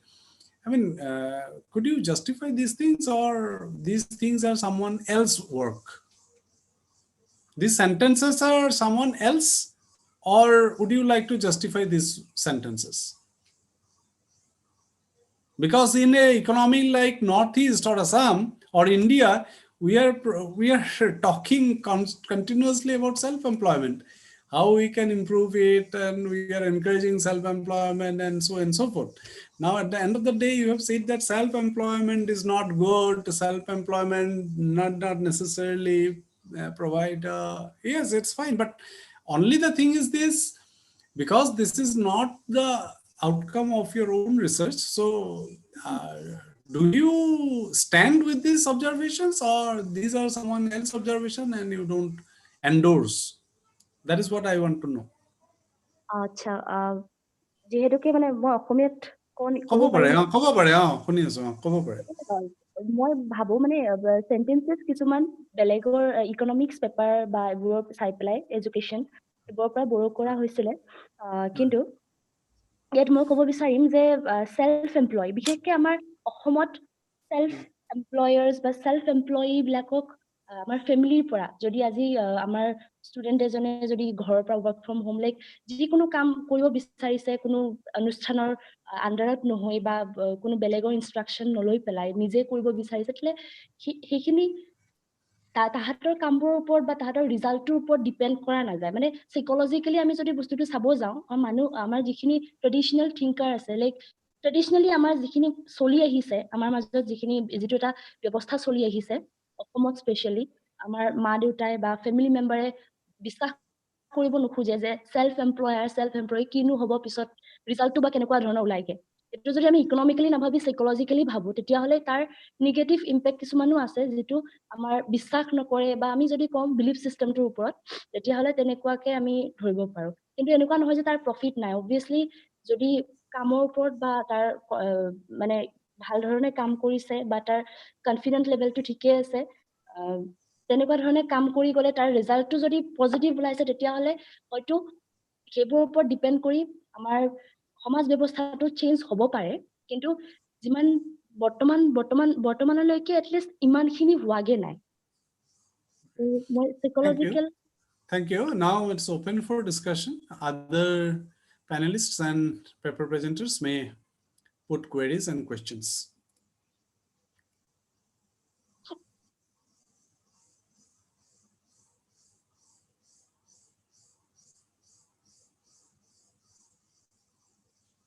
I think nobody is there to put questions and queries for you. So thank you, Vanushree Kumar. Yes, sir. And মই আৰু এটা কথা ক'ব বিচাৰিছো মানে যিটো ক'লে মই যিটো সাইকোলজিক্যাল এটো মই বিশেষকৈ এইটা পইণ্ট দেখুৱাব বিচাৰিছো যে আপোনাৰ সেলফ এমপ্লয়াৰ্স বুলি ক'লে সাধাৰণতে আমাৰ মানুহৰ মাজত অকল অসম বুলি নহয় আমাৰ বিশেষকৈ আমাৰ ভাৰতত কেনেকুৱা হৈ আছে আপোনাৰ যিখিনি এমপ্লয়াৰ্স আছে এমপ্লয়াৰ্স খিনি তাহাঁতৰ যিখিনি পইচাৰ যিটো মানে পৰিমাণ তেওঁলোকৰ পইচাৰ পৰিমাণটোতকৈ আমাৰ যিখিনি এমপ্লয়ি তেওঁলোকৰ বেছিলি এইখিনি কম হৈ যায় আৰু সেইটো কাৰণত কেনেকুৱা হয় আৰু বিশ্বাসটো কৰিবলৈ নিবিচাৰে আৰু নেক্সট আপোনাৰ কেনেকুৱা হৈছে যিটো স্যালাৰি হয় জব স্যালাৰিটো তাৰ কোনো সাৰ্টেনিটি নাথাকে যেটো মই কৈছিলো আপোনাৰ ৰিজাল্টটো কিমান পজিটিভ হয় হেতুৰ ওপৰত মানে বিশ্বাস কৰিব নোৱাৰে বা ডিপেন্ড কৰিব নোৱাৰে গতিকে কি হবগে বা কি নাই কিন্তু এটা প্ৰতিষ্ঠানৰ আন্ডাৰত যদি কিবা এটা কোম্পানীয়ে হওক বা গভৰ্ণমেন্টৰ আন্ডাৰতে আপুনি জব কৰি আছে তেতিয়া হলে তাৰ সাৰ্টেনিটি লেভেলটো ইয়াতকে more than higher গতিকে সেই বিশেষে আমি যদি চাব যাও তাৰ সেলফ এমপ্লয়াৰ্স বা সেই যিটো আমাৰ সেলফ এমপ্লয়মেন্ট এটো আমি ইয়াক আমি কেনেকুৱা ধৰ কিমান দূৰ ডিপেন্ডেবল কৰিব পাৰো এটো আমাৰ ওপৰত বা ইকনমিক্স যিখিনি আছে ৰেসপেক্টিভ বা এডুকেশনিষ্ট তেওঁলোকৰ বা সাইন্টিষ্ট যিখিনি আছে তেওঁলোকৰ বা থিংকাৰ্স খিনি ভাবিব পাৰে কিমানখিনি আমি আগবঢ়াব পাৰো সাইকোলজিক্যালি বা মানুহৰ মাজত কি ধৰণে আমি তাৰ এৱাৰনেছটো আগবঢ়াব পাৰো বা এৱাৰনেছটো দিব পাৰো যে ইয়াৰ এনেকুৱা পজিটিভ দিশ আছে গতিকে আমি এনেকুৱা ধৰণে আগবাঢ়ি যাব পাৰো বা ষ্টুডেন্ট খিনিক বা যিখিনি আমাৰ অনুযোগ আছে তেওঁলোকক আগবঢ়াই দিব পাৰো ওকে থ্যাংক ইউ ভাল কথা শেষৰখিনি যথেষ্ট গুৰুত্বপূৰ্ণ প্ৰবাবলি সেই কথাখিনি হয়তো গোটেইখিনি পেপাৰত অহা নাই but anyway it's a good presentation and thank you very much for your presentation and then I will call upon Yami Melo for the presentation on review of skill development training initiatives in Arunachal Pradesh. Yami Melo.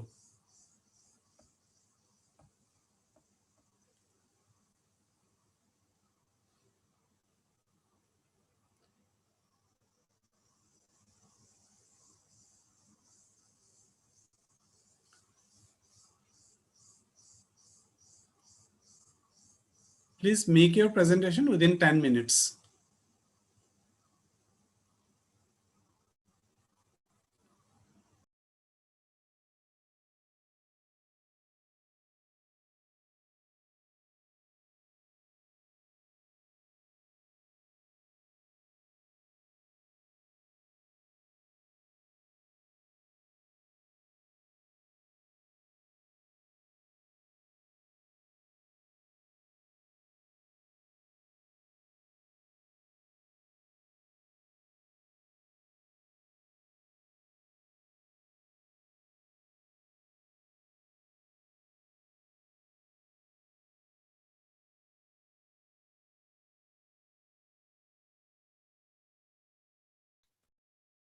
Hello.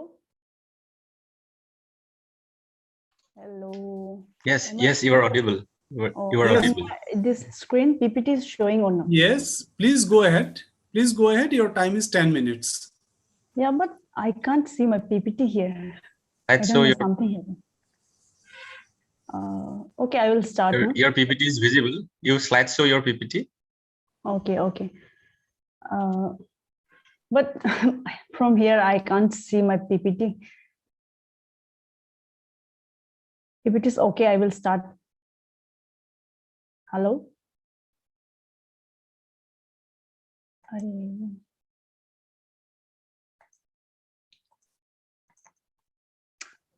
Your PPT is visible. Fine. You please go ahead.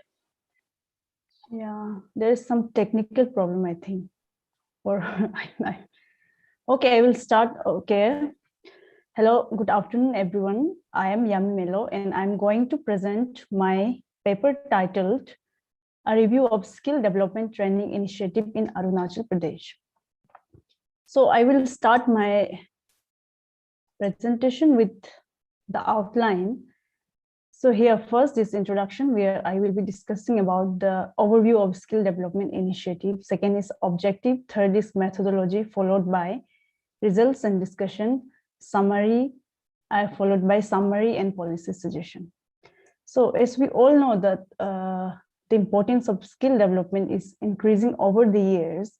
It has a vital role in economic growth and social development. It improves the labor productivity and makes them more adjustable with the challenges and opportunities in the real world of work. As per the literature, it enhances women empowerment, improves standard of living, expands trade and wages, and makes the labor more employable as well as adaptable to new technologies. So in view of this, skill development strategy has been included in national policies of many countries in the world, and India is one among them. In accordance with this center's ambitious skill development initiative, the government of Arunachal Pradesh has also started many such kind of initiative in the state Arunachal Pradesh.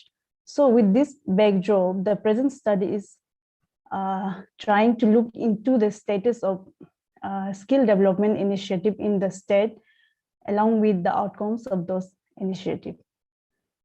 So the study is purely based on secondary data collected from the government reports and from various departments and research articles.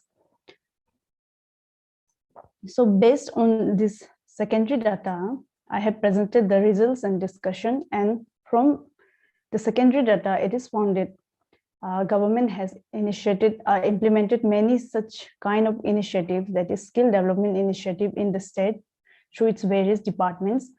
The first department is the Directorate of Higher Education, and this department is implementing through its government schools. The second department that deals is Directorate of Higher and Technical Education.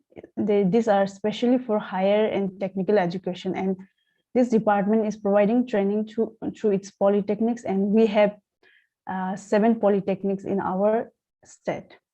Apart from this department, the Directorate of Skill Development and Entrepreneurship is also providing training programs through its various schemes, namely Craftsmanship Training Scheme, Skill Development Initiative Scheme, and Capacity Building under Border Area Development Project. In addition to this 3 schemes, the government is also planning to start Chief Minister's soft launch scheme for the skilled person, especially those possess NCBT certificate. If we look into the scheme detail, then it is found that under the scheme, craftsmanship training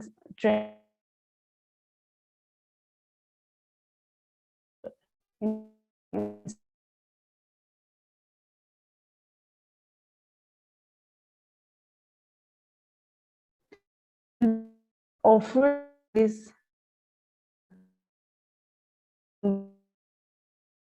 etc.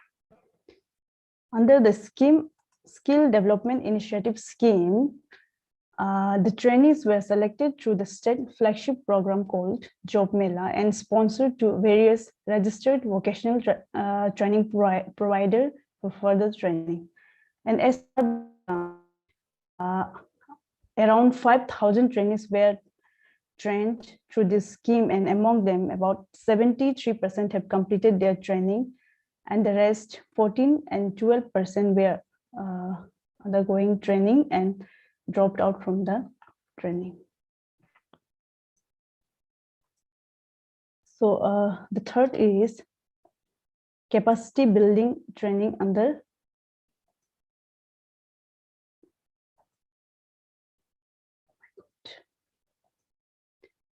capacity among the total in skill development initiative scheme, the total trainees selected highest was in beauty subject, followed by spa, hospitality, banking, ICT, travel and tourism, and medical and nursing respectively. In terms of percentage of completion by subject wise, it was found that highest percent of trainees completed their training that opted beauty as their training subject, followed by spa, hospitality, etc. In terms of the outcome of this skill development training initiative, it is found that out of the total, about 88% completed trainees were provided job offer, but only 61% have joined that, accepted that offer, and the rest 27% have declined this job offer. In field-wise too, job offer were provided in all the subjects, but few of them have declined. But overall, more than 50% trainees have accepted the job offer. The third scheme was capacity building training under BADP, that is Border Area Development Project. Under this scheme, training have been provided to more than 3,000 people belonging to international border area. The subjects of the training were handicrafts, basic computer, weaving, beekeeping, and envelope making. Other than this three schemes, the Department of Skill Development and Entrepreneurship is also planning to start this Pradhan Mantri Kaushal Vikas Yojana, and for that, the uploading of details of various vocational training providers has already started for the registration process. So finally, from overall discussion, it is clear that we have many skill development initiatives going on in the state, and the government's effort in providing this skill and livelihood opportunities to the people of the state is commendable to a great extent. Because of this SDI scheme, many people, especially those unemployed and dropped out, have been provided training and job therein. Otherwise, they would have been outside the ambit of any skill training and without any employment. However, the point of is that the record for this outcome related information has been recorded for this SDI scheme only. Other than the SDI scheme, the information related to the outcome has not been there in case of this other schemes and other institutions. So in this area, the concerned authority may take care of the issues like proper recording of this data, which is significant in evaluation of such, and make it more effective. It is also found that many trainees, those selected trainees, were sponsored to other states through this vocational training providers, which reveals the absence of this training infrastructure within the state. So in this way, the authority may focus in facilitating the required training within the state. This will certainly enlarge the scope for the people and their participation therein. So that's all for the presentation. Thank you very much for hearing.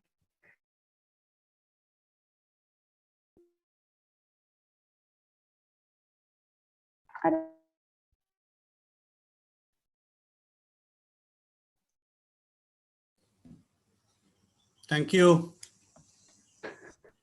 Thank you, Melo Yami, for your presentation. Just quick remark from my side, and then I'll just make it open for discussion. Okay, you have mentioned about the skill development initiatives that is presently going on in Arunachal Pradesh. It's a very nice and very important topic to be deliberated upon. But while we look into the realities in Arunachal Pradesh, with my understanding, because I was long been there, so I could see that the spatial distribution of those kind of skill generation activities and skill development activities, initiatives, those are not spatially uniform. So if you look into the areas like TCL, areas, Tirap, Changlang and Longding areas, then you find that something is missing.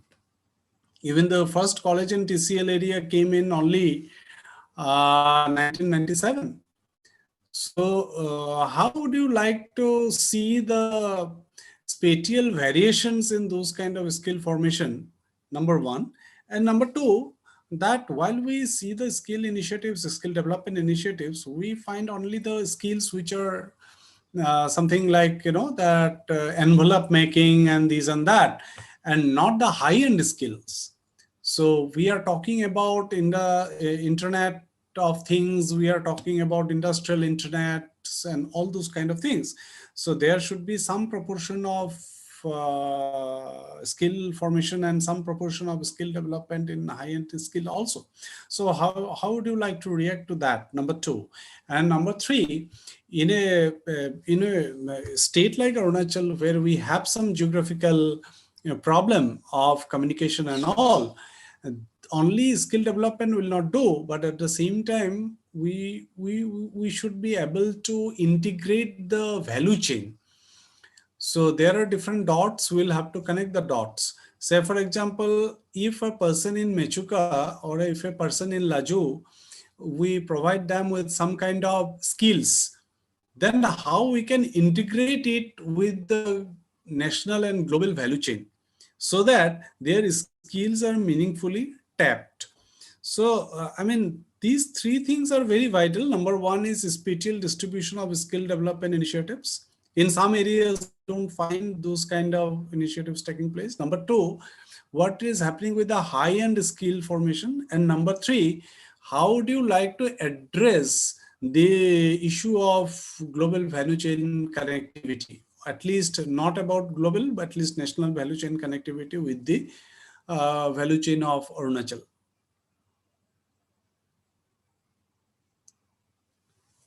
Over to Melo Yami.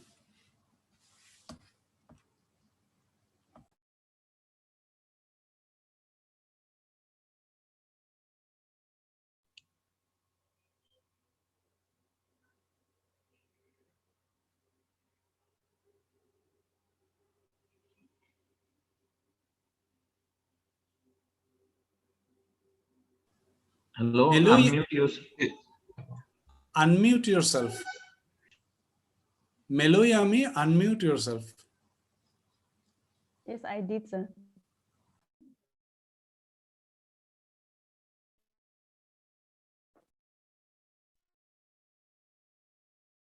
Is the voice clear? Yes, please go ahead. Okay, in case of this spatial variation, I have mentioned in this secondary paper where I have mentioned that we don't have this infrastructure uniformly in all the districts, but this is just this brief idea about the skill SDI scheme going on in the state. So I haven't mentioned this spatial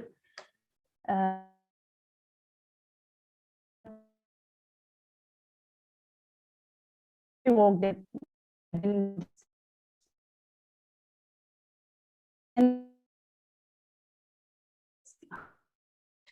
this application, as Pras sir mentioned, that we have many policies in the state.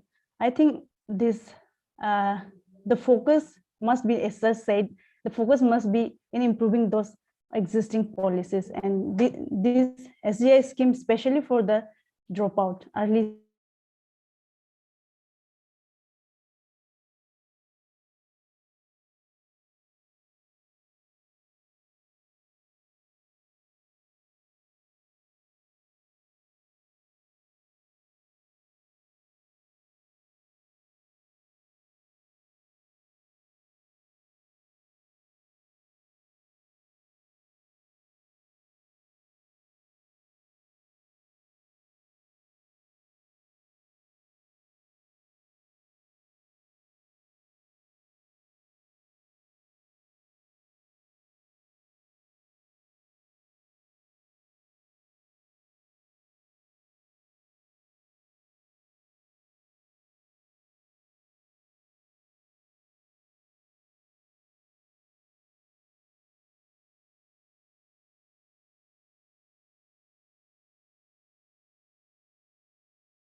So Cody sir,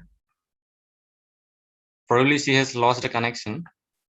Okay, so we will move on, and then I request Chenging Yamang and Dr. Arup Roy to present their paper. Seging Yamang and Dr. Arup Roy.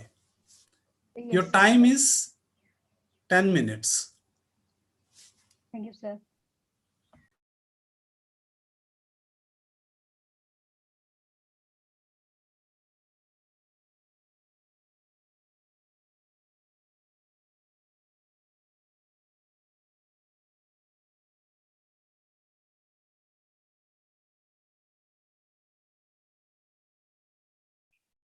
A very good afternoon to one and all, respected Chairman Professor Kumar Chakraborty sir, resource person, Dr. Sumin Prakash sir, and other participants, and all the other faculty members present in the meeting. First of all, I would like to thank Hiranyanath sir, for he has highlighted the importance of my topic, like financial literacy, during the inaugural session. So yes, I'm going to present. I'm going to give my presentation on financial literacy and education and empirical study in Arunachal Pradesh.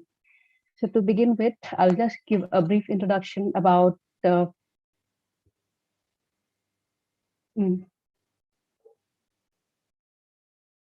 Yeah. So yeah. So as we know, the role of financial system in the economy is a very important thing. Growing complexity of financial product over the past decades, along the financial innovation and the rising financial risks to individuals, have increased the difficulties in taking appropriate choices. At this backdrop, financial literacy is the need of hour. So there are many definition has been given by different authors, but I'm taking the definition given by Organization for Economic Cooperation and Development, which define financial literacy as a combination of awareness, knowledge, skill, attitude, and behavior necessary to make sound financial decision and ultimately achieve individual well-being. So typically, if we see in financial literacy is a indicator which are used as input to model the need for financial education and explain variation in financial outcome such as saving, investing, and debt behavior. So now, what is financial education? Financial education is the process by which individuals improve their understanding of financial products and concept, and through information, instruction, and objective advice, develop the skill and confidence to become more aware of financial risks and opportunities, to make informed choices, to know where to go for help, and to take other effective action to improve their financial well-being and protection. Thus, financial education, which is sometimes used interchangeably with financial literacy or financial knowledge, can be considered as an important weapon on the hand of individuals to improve one's financial status and well-being by taking informed decisions in creating household budgets, making saving plans, managing debt, planning for life cycle needs, and dealing with unexpected emergency without falling into unnecessary debt. So like new education policy, like its envision an education system that directly contribute to India's transformation. Education is regarded as essential for realizing one's full potential, creating a just and equal society, and advancing national growth. So it is one of the strategy for boosting job and improving people's quality of life. As mentioned in new education policy, ensuring universal access to high quality education is vital to India's continued rise and leadership in terms of economic growth and the global stage.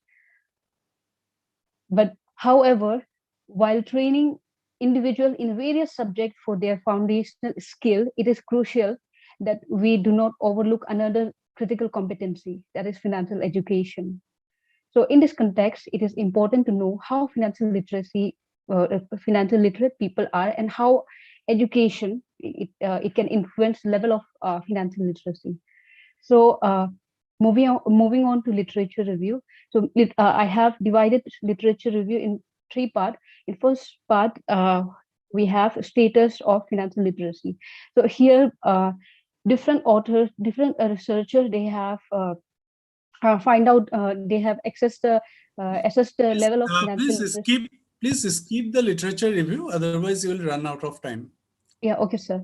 Okay, please come to the main findings and policy implication within 5 minutes. Okay, sir. I'll just conclude the literature review in 1 or 2 lines. Okay, sir. That is important. According to literature, financial literacy is low all over the world, and then like it affect the financial behavior like saving, investing, and so many like other things. Other behaviors of like related to finance, and then like there are different determinants of financial literacy, and then like according to the literature, various socioeconomic variables, it can affect financial literacy, the level of financial literacy. But like according to some studies, education is one of the important prominent factors that affect financial literacy of a person. So the objective for today's paper is to assess the level of financial literacy, to examine the association between level of education and financial literacy. So yeah, so for methodology, I have conducted this, we have conducted this research in 3 districts of Arunachal Pradesh, namely Papumpare, Kurungkume, and Upper Subansiri. So this district have been selected on the basis of literacy rate according to census, as per the census 2011. The study applies random sampling to identify villages and wards for selected district of interest. Further, based on convenience sampling, I have collected the data. And the main target group was financial decision maker of the household who are above 18 years. And then structure questionnaires was used, and I have it was tested in pilot survey, and then based on suggestion of the respondent and the recommendation of expert, the questionnaire was prepared for the final survey, and the total sample were 800 from where the data was collected. So in order to measure financial literacy of respondent, we have used OECD's approach of measuring financial literacy, where they have three dimensions were there. That is financial attitude, financial behavior, and financial knowledge. So on the basis of these 3 dimensions, we have measured the financial literacy. So I won't go in detail. Yes. Then profile of the respondent, out of 800, 33.1% were male, female, and 66.8% were male. So yeah, education, level of education, 16.5 were have done primary education, and then 18% secondary, 14.8% senior secondary, and 11.6% undergraduate, 20.1 graduate and above, and then 19% have not got any formal education. So yeah, so we have seen that the level of financial literacy was very low. We can see in the figure that 27%, only 27% of respondents, they were they had high financial literacy, and then 73% had low financial literacy. Then to examine the association of education and level of financial literacy of a respondent, we have used chi-square using SPSS 20. So result, the null hypothesis was rejected as the significance was less than 0.001. So it means that significant association, there was a significant association between respondent level of education and their level of financial literacy. So this is a cross tabulation of financial level of financial literacy and education level. So from the figure, it can be seen that most of the respondents, as I have already mentioned, that they had a low level of financial literacy, but and majority of them who have a low level of financial literacy, they fall under the group of this no formal education, who never had any formal education. And out of respondents who have a high level of financial literacy, they fall under the category of graduate and above. And then like it keep on declining. I mean, the lower the level of education, the financial literacy also like it decreases. So this is the like this is the result. And then the key findings were overall financial literacy is very low among the respondents who are like financial decision maker of household. There's a significant association between the level of education and financial literacy of respondent. So respondent with higher education have a higher level of financial literacy, and this yeah, okay. Then to conclude, yeah, we have seen the like as in key findings that the higher level of education, people with higher level of education, they have higher financial literacy. But according to some studies, they have said that education attainment doesn't always guarantee higher financial literacy. Means educated individuals are not necessarily literate, and therefore appropriate training may be required for most of these individuals. So financial literacy has become a necessary skill for surviving and prospering in India's economy, in today's economy. Younger generation are confronted with much more difficult financial decisions than previous generation. Individual today must assume greater financial responsibility for choices such as investing in additional education, or preparing for a child's education or their marriage, planning for retirement, house construction, investing in business. And there are so many like other examples like where conclude. Sir? Please conclude. Yeah, okay.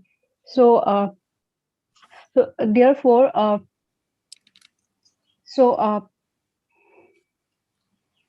yeah, okay. So okay, so individual must they have to deal with money regardless of how well trained they are in various skills or what they do for a living. Like we are talking about vocational courses, education, skill development. Even if they have this vocational education, even if they are trained, but if they don't know how to manage their money well, then they will end up like badly. They will end up in debt and all. So that is the main point I really wanted to highlight. So yeah, I'm sorry, the lack of time, I can't give it properly. Thank you so much. Yeah, thank you, Chegeng Yamang, for winding up within time. And it's very vital point that you have raised about financial literacy, and you could find that there is no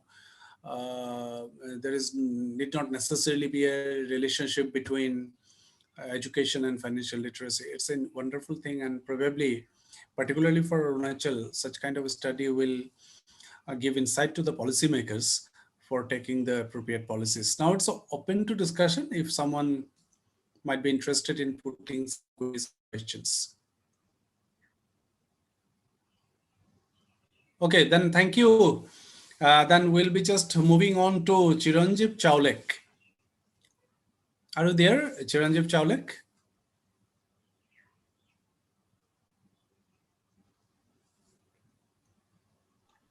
Sir, he is not present. Okay, so we will request Girindra Thakuria for his presentation. Girindra Thakuria. Yes, sir. Okay, you are there? Okay, you had some internet issue, so now I think it has been solved. So please wind up within 10 minutes.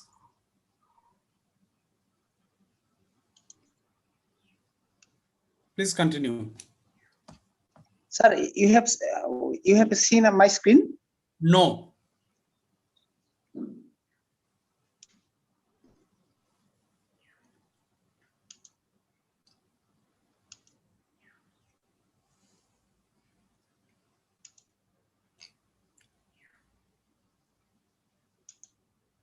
You go to share screen and then. Sir, I'm myself trying, sir. Okay.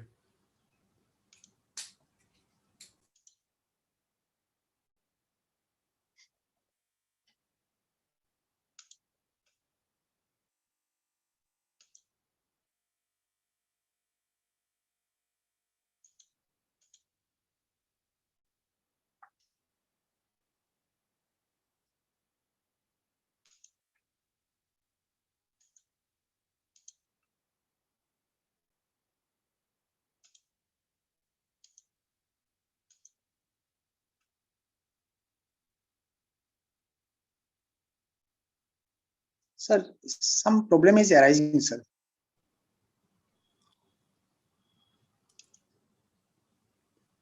Screen sharing has failed to start. To Windows you select is invalid. No. First, have you opened your PPT? Yes, sir. It is open? Yes, sir, open. Now, if you click share screen, they share the window, then it must. Yes, sir. I have share screen. Then share. Then showing the screen sharing has failed to start. The Windows you selected is invalid. No. There are two windows probably. You have selected some different window. So you select the window containing the PPT. Yes, sir. It should work, I think.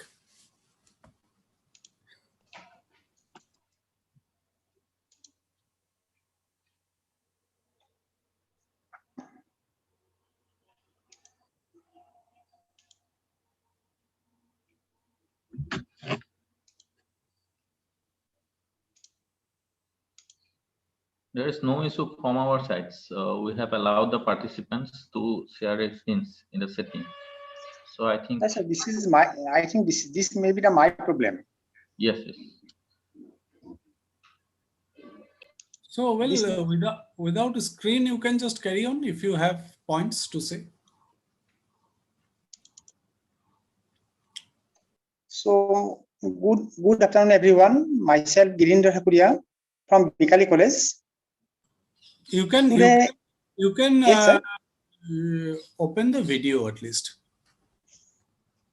because it is being streamed live on YouTube, so you can start your video. No, sir, myself taking hotspot from other computer mails. No, you have switched off your video. So no, sir. Actually, myself presenting from the computer where the video is not available. So I am taking the hotspot from my mobile.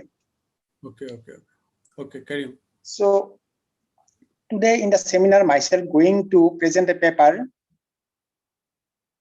titled Importance of Vocational Education and Training in Secondary School and Higher Secondary Institutions in Assam to create employment opportunities. Introduction. Vocational education is one type of stream in education that prepares students for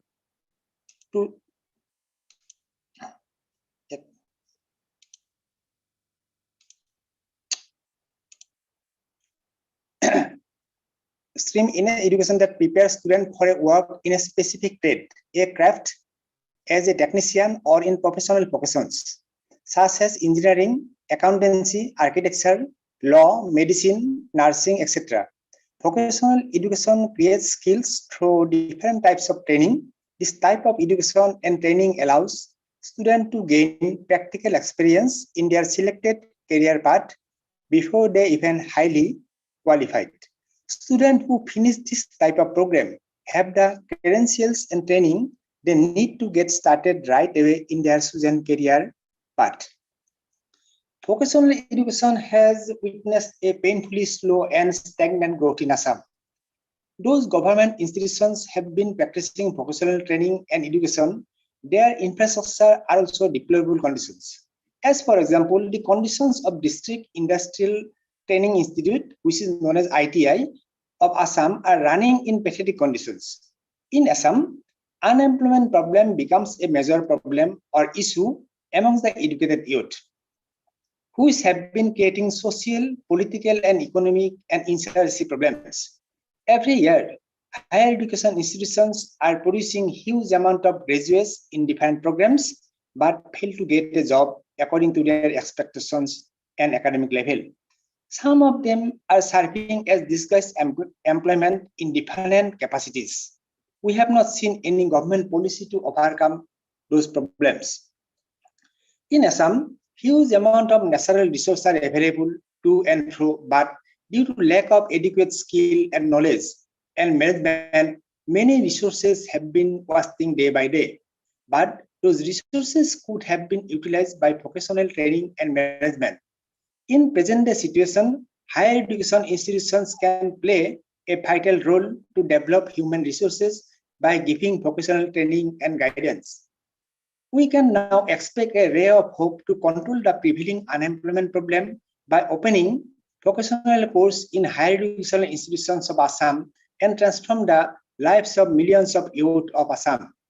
University Grant Commission, Naac, and New Education Policy 2020 have recognized that quality of higher education with a focus on vocational subject is necessary to build capable and competent individuals for 21st century. The objectives of my paper: number 1, to increase the productive potential of the country. Number 2, to reduce the level of unemployment by providing self-employment schemes through vocational education and training. For this paper, I have taken a methodology concept. The present research paper based on secondary data available in different sources available in print and electronic media. Due to time factor, myself could not collect sufficient primary data. Vocational education in Assam. The aim of introducing vocational education in school aligned with NSQF, which is known as National Skill Qualification Framework, is to prepare the student as productive and improve their vocational efficiency, maintaining the global competitiveness under the diversified courses.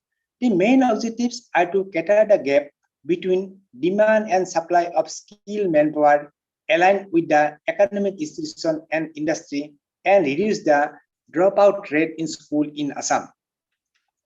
Focus areas of vocational education in Assam. Number 1, academic training for students, theory and practical classes. Number 2, hands-on skill training for students, that is industry, organization, and institution activity. Number 3, project preparations. Number 4, grooming sessions, communication skills development, skill competition among schools.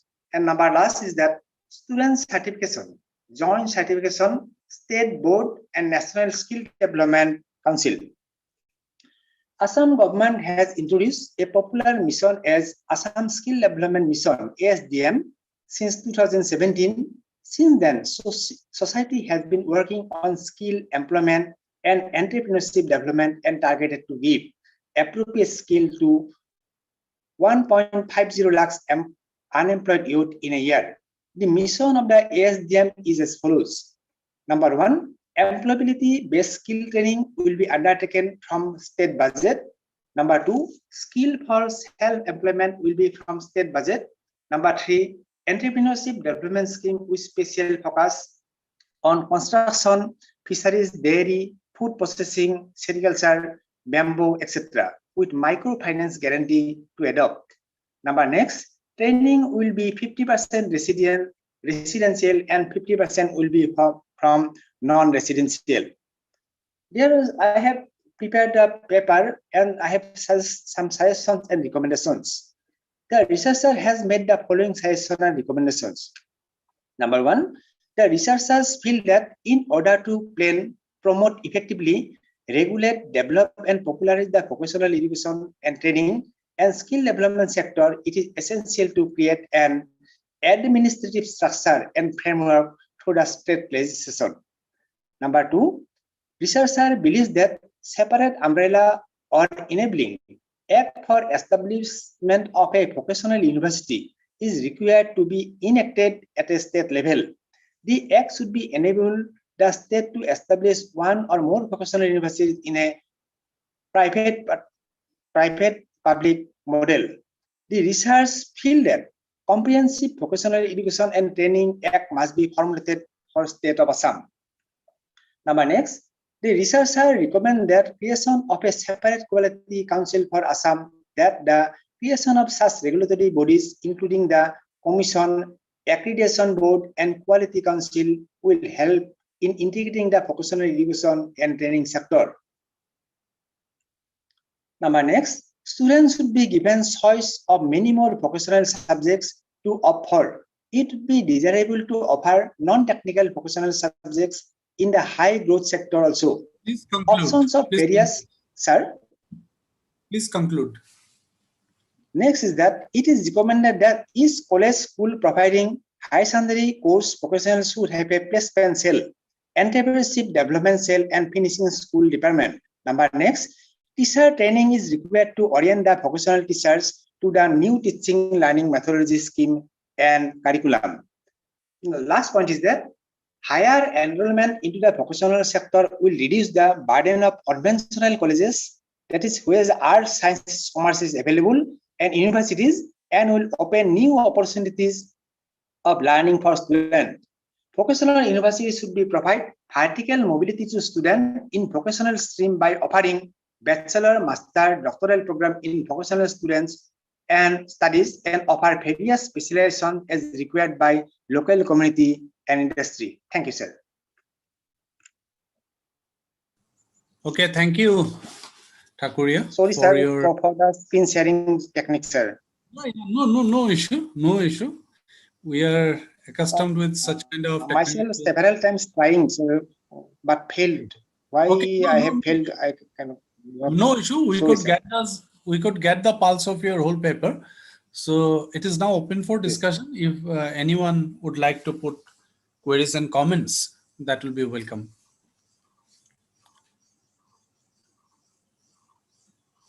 I think nobody is there. So thank you, Thakuria. We will be just moving on. Thank you, sir. And sorry, sir. Thank you, sir.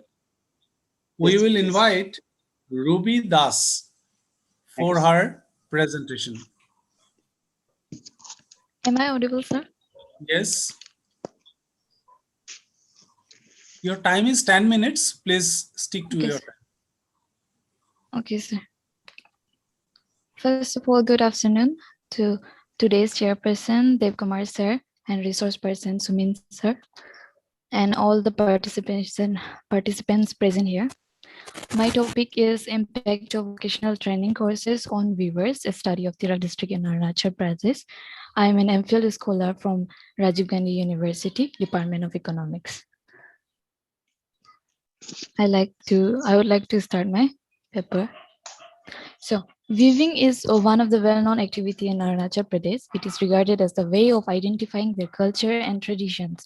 Every part of Arunachal have their own unique traditional clothes, ethics, and culture, which helps to identify their origin. In fact, in weaving, they have their own tools and techniques for weaving. For weaving, they need proper training. Therefore, vocational training programs play an important role to raise the production and efficiency of the weavers in the Tirap district of Arunachal Pradesh.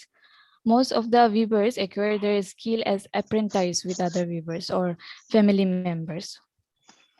One of the reasons for not participation in the government sponsored program is the poor outcome of such programs.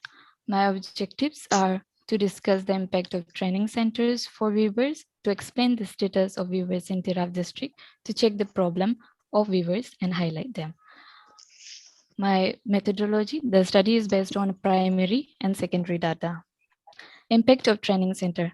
According to my survey, I have taken 150 households from Tirap district, and out of 150 households, there are only 66 households which have participated in government training programs, which can show with the help of pie chart, where out of 50% total households, only 28 2 persons are trained household, and out of 50%, 28% are non-trained households.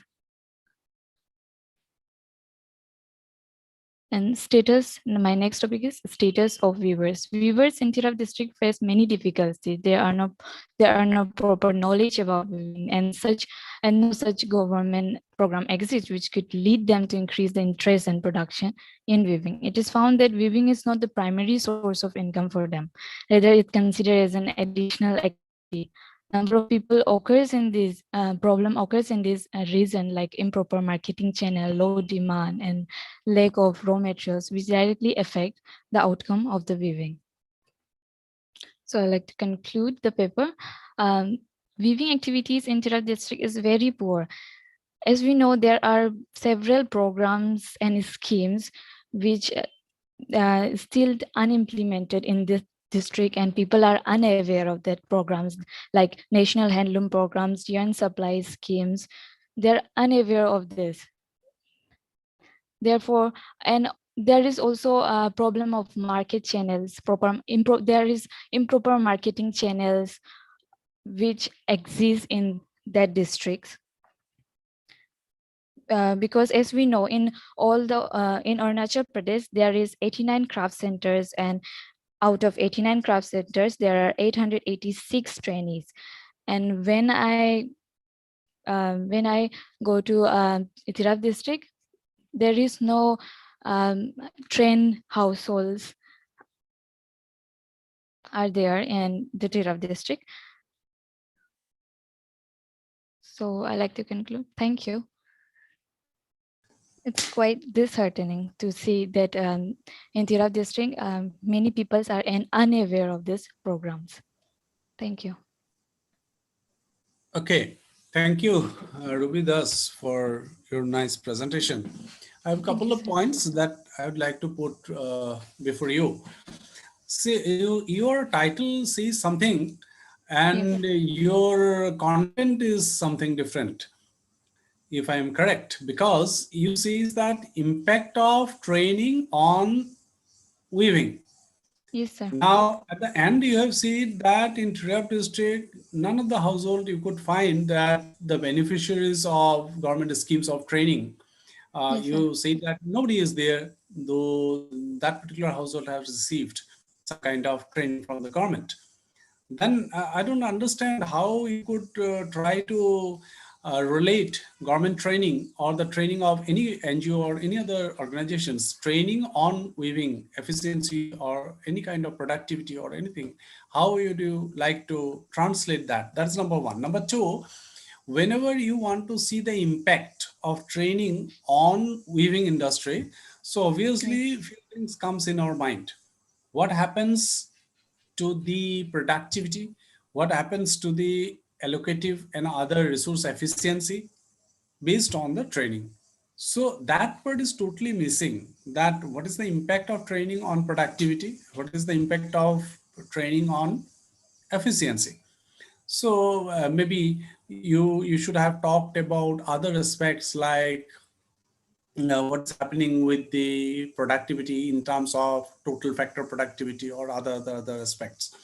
So I think that those, the vital parts of an industry, if you want to look, or household level industry, if you want to look, those parts are totally missing. So how would you like to react?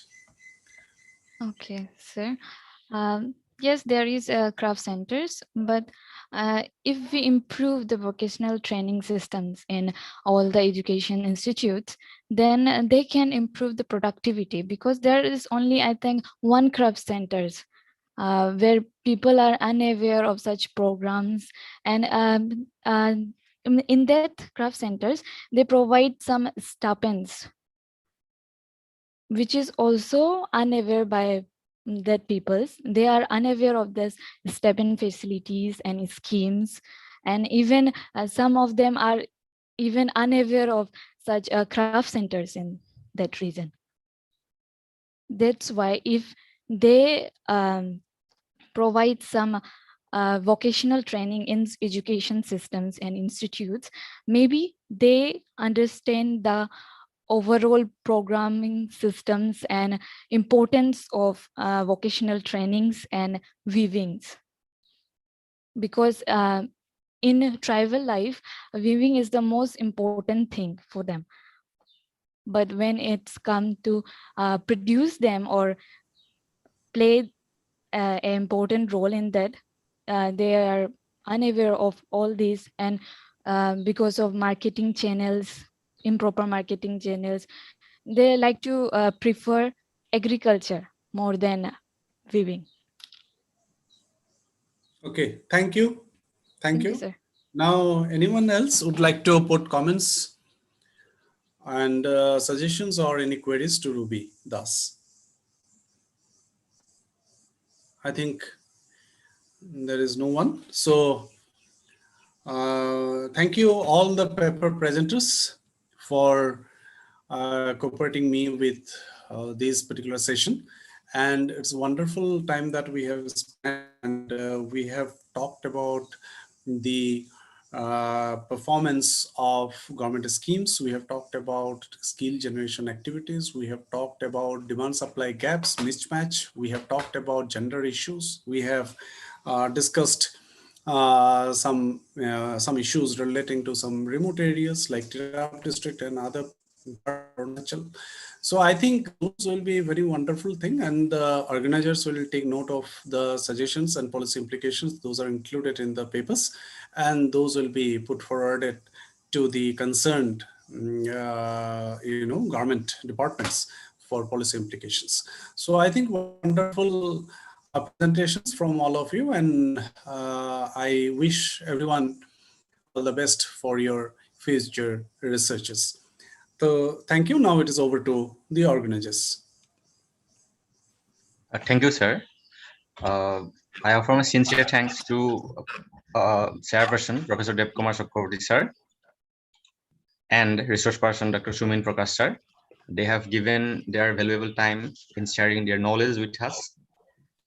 I also thank our participants who present their paper in this session, and I hope that they have got some inputs which will help in their further research. I request all the participants and respected resource persons to stay here.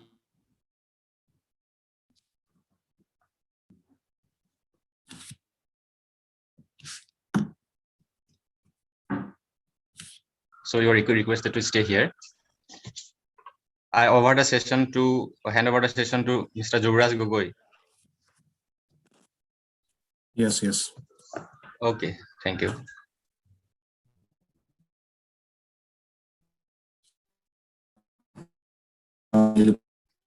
Am I audible and visible? Yes, yes. And should I start the session, or is there anyone who is? Zoras, you can start.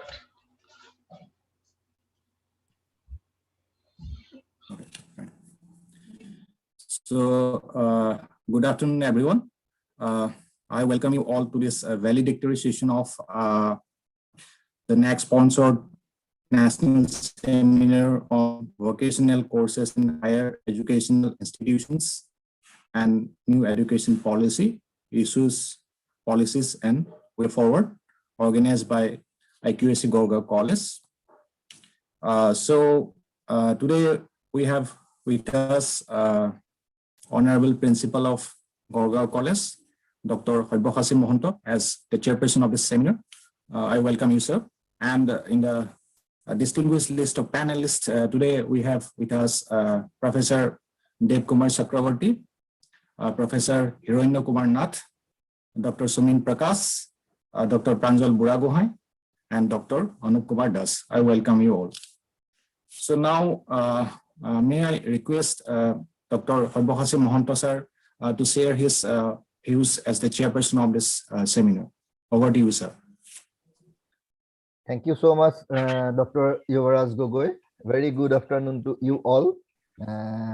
We had a one-day long online seminar on vocational courses in higher education and new education policy 2020. So I think it's a very fruitful seminar we could hold today. And even in the inaugural session, It was very impressive and fruitful deliberations were taken place. Inaugurator, my friend, Dr. Kumar Chakraborty, professor in the Department of Economics, Dibrugarh University. He also focused some important key issues of the NEP and integration of vocational courses in the mainstream education of India or in the higher education system of the country, as well as our keynote speaker, eminent scholar, renowned economist, Professor Hiranya Kumar Nath also. He has elaborately described the topic. He has discussed the opportunities and challenges in implementation of vocational courses in as aspired in the National Education Policy 2020, and the technical sessions also. More than 25 papers have been presented, and more than approximately 100 participants have participated in the online seminar. I think the endeavor that was taken by the IQAC Gorgaon College or the team Gorgaon College is to create a healthy academic atmosphere, as well as to establish a research culture in the college, even at the time of, even during the period of pandemic. That could be, we are in the verge of achieving our goal or aims. I think the deliberations is really very fruitful, and the participation is encouraging. And I would like to offer my sincere gratitude to Professor Kumar Chakraborty for sparing some time from his busy schedule to be associated with us. He presented a very good he presented a very nice presentation or a paper, and he chaired a technical session also. I'd like to offer my sincere gratitude to Professor Hiranya Kumar Nath for giving us the consent to be the keynote speaker of the online seminar. And I also like to offer my sincere thanks to the resource person, Dr. Anup Kumar Das, Dr. Sumin Prakash, Dr. Pranjal Buraguhai for their nice presentation, as well as their active participation in the one-day online seminar on vocational courses in higher education and national education policy. And I would also like to offer my sincere thanks to Dr. Surajit Soikia, coordinator of the IQAC Gorgaon College, and other associates or the team Gorgaon College, the other members, Dr. Nilutpal Sutia, Dr. Yuvaraj Gogoi, Dr. Dimbeshwar Nath, Dr. Pankaj Kumar Nath, and all other members who are associated in the organization of this one-day seminar. I would like to congratulate you all, and also appreciate you, and looking forward for your kind cooperation and active participation in the coming days also. So I think we are at the concluding part of the one-day seminar. So I don't want to speak more. I offer my sincere thanks to everyone who have participated, who have contributed for successful organization of the seminar, and I'm looking forward your kind support and cooperation in the coming days also. I especially thanks to my friend Professor Kumar Chakraborty for your continuous support to our Gorgaon College, and looking for your kind cooperation in the coming days also, Dev. So I don't want to speak much. So again, I would like to thank you all for everything. Thank you so much. Thank you so much.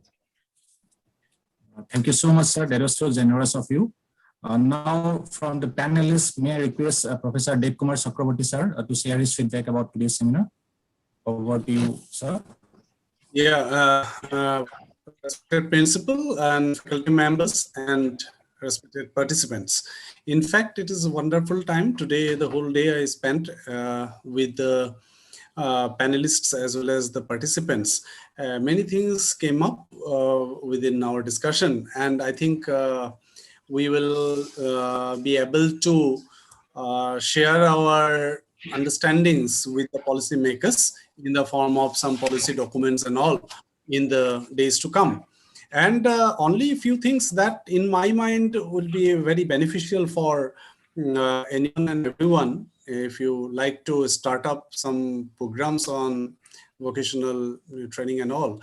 The first thing is this, in the new normal, we are talking much about vocational programs, vocational courses, but the fundamentals of the normal programs, the fundamentals of the basic sciences, fundamentals of the liberal arts, fundamentals of the social sciences, we cannot ignore.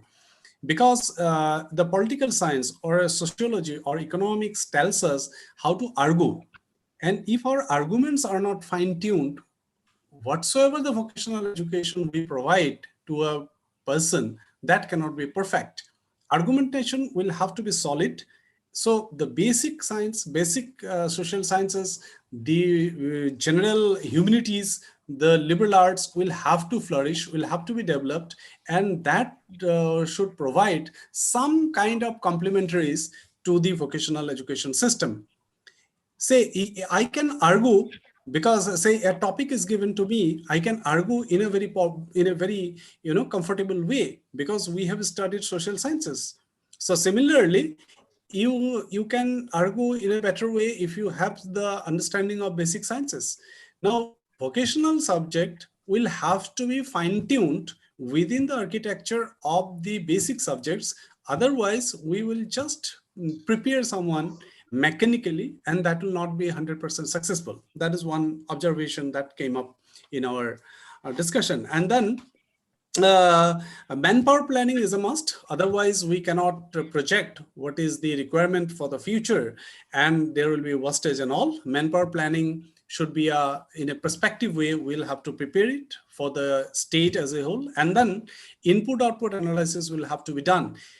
The new education policy has talked about skill identification.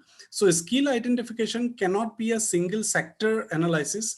It will have to be linked with other sectors. Say, for example, I'm talking about a particular industry, oil industry. We have oil industry or BCPL industry. Now, if we think that only the plastic generation, the polymers will be, produced out of the petroleum industry, and all those polymers will be utilized in the plastic making industry. So let us create some skill. Let us generate some skill related to polymer and plastic. Now, then it will not be true, because once we go for polymer industry, so some other industries will be linked up, backward linkage and forward linkage with the polymer industry. So immediately, probably you need some skill for marketing, you need some skill for others. So that input-output analysis will have to be carried out in a perfect way. Otherwise, we will misfire. Then another very important thing is this: how to link up the vocational education with the global value chain. If not global, at least the national value chain. Say, for example, we are talking about the vocational education in the remote part of Arunachal Pradesh. Say, for example, if we impart vocational education in Mechuka, how it can be linked up with the global value chain? That can be done today in today's world. So that part is totally missing. So vocational education cannot be compartmentalized within the four walls of a room. So these things will have to be taken care of, and probably if we design such kind of curriculum, and program college can think of in that direction with some industry participation. Say, for example, BCPL, Brahmaputra Crackers and Polymer Limited, just our neighbor in Dibrugarh, there we find that tremendous potential for job-oriented program in association with BCPL exists. Say, for example, just forget about polymers and plastic making industries. Forget about that. Just think of the dress the industry people want. Those dress making, because industry, the people, those are working in the industry, they need apparels and all those are designed prescribed by the industry. Those dress, those dress comes from outside. Even we don't have that kind of arrangement to stitch those things and prepare those things. So similarly, the polymer. So we can think of even the Gurgaon College can, because we are in the hotspot of petrol, the crude oil industry. So we can think of designing some kind of program, Vivo program or whatsoever, for plastic making and some other things, where industry participant will be there, ITI will be there, college or higher educational institution will be there. It will have to be a 3-tier symbiosis. A 3-tier symbiosis, say Gurgaon College is there, BCPL is there, and an ITI in Barbara is there. So 3-tier symbiosis, I think, will be more successful and more holistic and more organic in nature. Our industrial collaborations are not always organic. We start from middle and we want to jump to the top, but we don't start from the ground. So what I understand is that our industry academia collaboration should be organic and long lasting. I wish Team Gurgaon College a success. My friend Sabbuhasi is there. So I think with his dynamic leadership, we can see some kind of a very good vocational program in a collaborative manner. Not a single college will offer, but college, ITI, as well as an industry. Three kind of pillars will be there, and MOU can be signed. And I think a new beginning will come in the days out of this particular seminar. It's a good, wonderful time I have spent, and thank you all for this opportunity. Thank you. Thank you so much, sir. We are grateful, and I'm hopeful that your thoughts will provide a new vista to look at the new education policy. Moving on, may I now request Professor Hironya Kumar Nath, if you are online, to share your feedback. So, is he online? No, he is not. Okay, online right fine. now. Okay, fine. So, may I now request Dr. Sumin Prakash, sir, to share your feedback about today's seminar. Over to you, Prakash, sir. Yeah, thank you, sir, for giving me this opportunity. First of all, I would like to extend my regards to the principal, Dr. Sabyasachi Mahanta, sir, and the keynote speaker of the day, Professor Kumar Chakraborty, sir, and my other fellow panelist, Dr. Anu, and others. So it was a nice opportunity and occasion for me to interact with young minds. And I have already put my observations in the form of my talk. And the same was endorsed by Professor Kumar Chakraborty, sir, also, that we can't think of vocational education or professional education in isolation. We need to build an ecosystem of the different courses. Then only we can justify running this kind of vocational or professional education. And my contention was that vocational education, true for that this is need of the hour, it is need of the industry and whatever it is. But the basic disciplines we did not forget. We did not, we can say that minimize, or we should not forget them. We should not give less value to the traditional courses. Traditional courses are meant for development of the values, the feeling, or you can say the value of compassion, fellow living. And it's not that, since I have put my opinion in the form that it's not that only the purpose of education is to make feeder for the industry. The purpose of education is to, or you can say education is related with citizenry also. So the same thing I was talking about, that if we are just focusing, or as per the NEP, if 50% of our population or the children are to be given, you can say, training in vocational courses or vocational subject, and if we are minimizing or if we are neglecting the basic courses, or you can say the basic disciplines that are established, like economics or all other, the liberal disciplines, the sciences, the natural sciences, or the basic sciences. So since education is related with citizenry also, so can we think of the kind of citizens that we will having after 10 years? So since we the human being are in a constant pursuit or you can say of evolution, and for that each and every stage we try to manage, or we try to make a balance with the nature. So this kind of evolutionary pathway we are moving on, and that's why the basic courses are important. When we talk of skill program, when we talk of vocational program, it are specific courses. They are meant for, or we can say that their scope is limited. Okay, so that's why, but it should not be on the cost of, rather to say, on the basic sciences as well as liberal arts discipline. So this was my contention. And once again, I'm very thankful to the organizers for giving this opportunity. And I look forward for future association and collaboration with Gargar College, Sivsagar.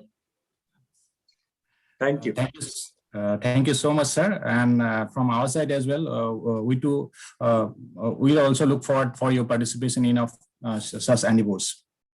Now, may I request Professor Dr. Pranjal Buragohai, sir, to share his feedback about today's seminar. Over to you, Buragohai, sir.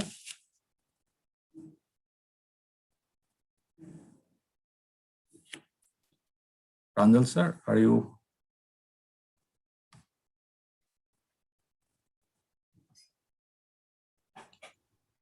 Is he online? It's not in line.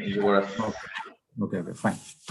So now moving on, may I request another panelist, Dr. Anup Kumar Das, sir, to share his comments and feedback about today's seminar. Over to you, Das, sir. Thank you, Dr. Joguras.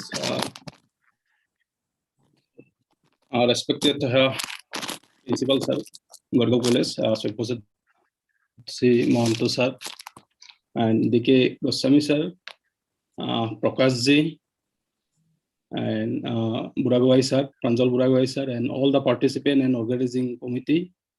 So here I just want to say that already I have mentioned that I'm very much thankful to the organizing committee that for giving this opportunity to participate in the program. So for the second time I am participating in such program in that college. And also I feel honored that I got the opportunity to share my thought in a program where the person like this DK sir or this Hiranandanath sir, they are participating in the program. So this program, so this is, I feel I have benefited in different way. One is that I could share my thoughts, and secondly, then I have listened to the many presentation, so which gives many new ideas and information. And even when I shared the session, so from the different presenter, so I have learned a lot, as well as it gives some experience as a chairperson too. And relating to this skill development, so as already I have given a presentation, so I don't want to explain more on it, just one point.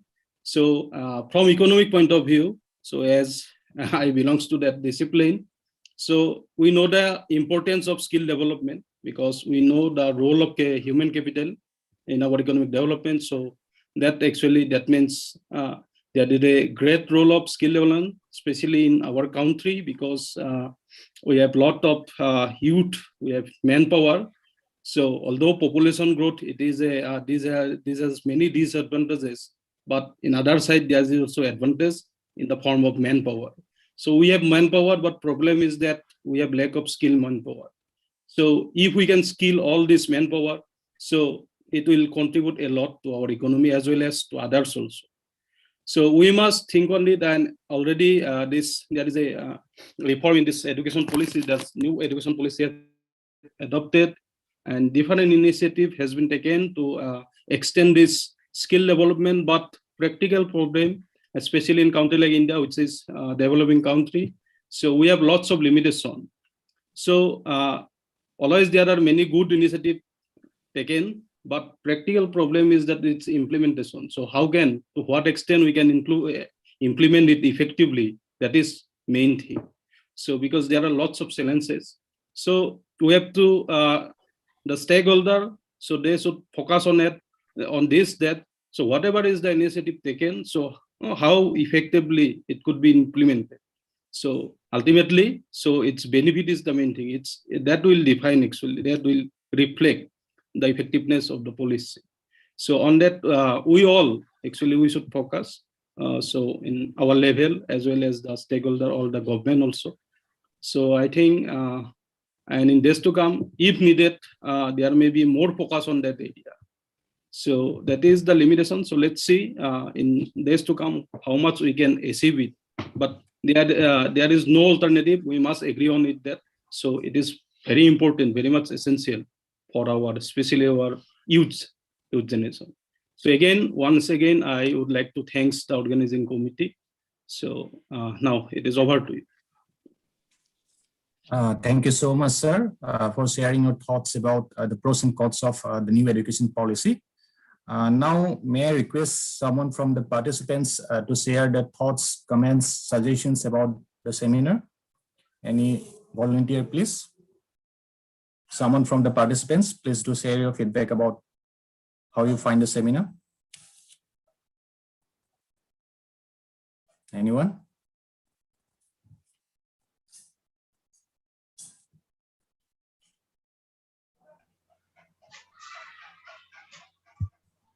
Hello, am I audible? Yes, yes, Shows yes. it, am I audible? Yes. Okay, respected chairman sir and all the resource person. First of all, I would like to express my sincere thanks to all the organizers of this virtual seminar that is on a very important topic. And I have learned a lot. And our college is also going to start some vocational courses. So I sincerely believe that it will help us to develop our structures also.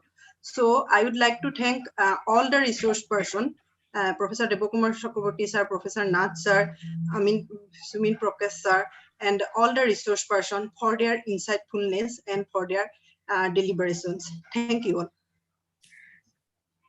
Thank you so much, Dr. Surabhi Datta ma'am. And is there anyone else who would like to share their feedback about today's seminar from the participants? Anyone else?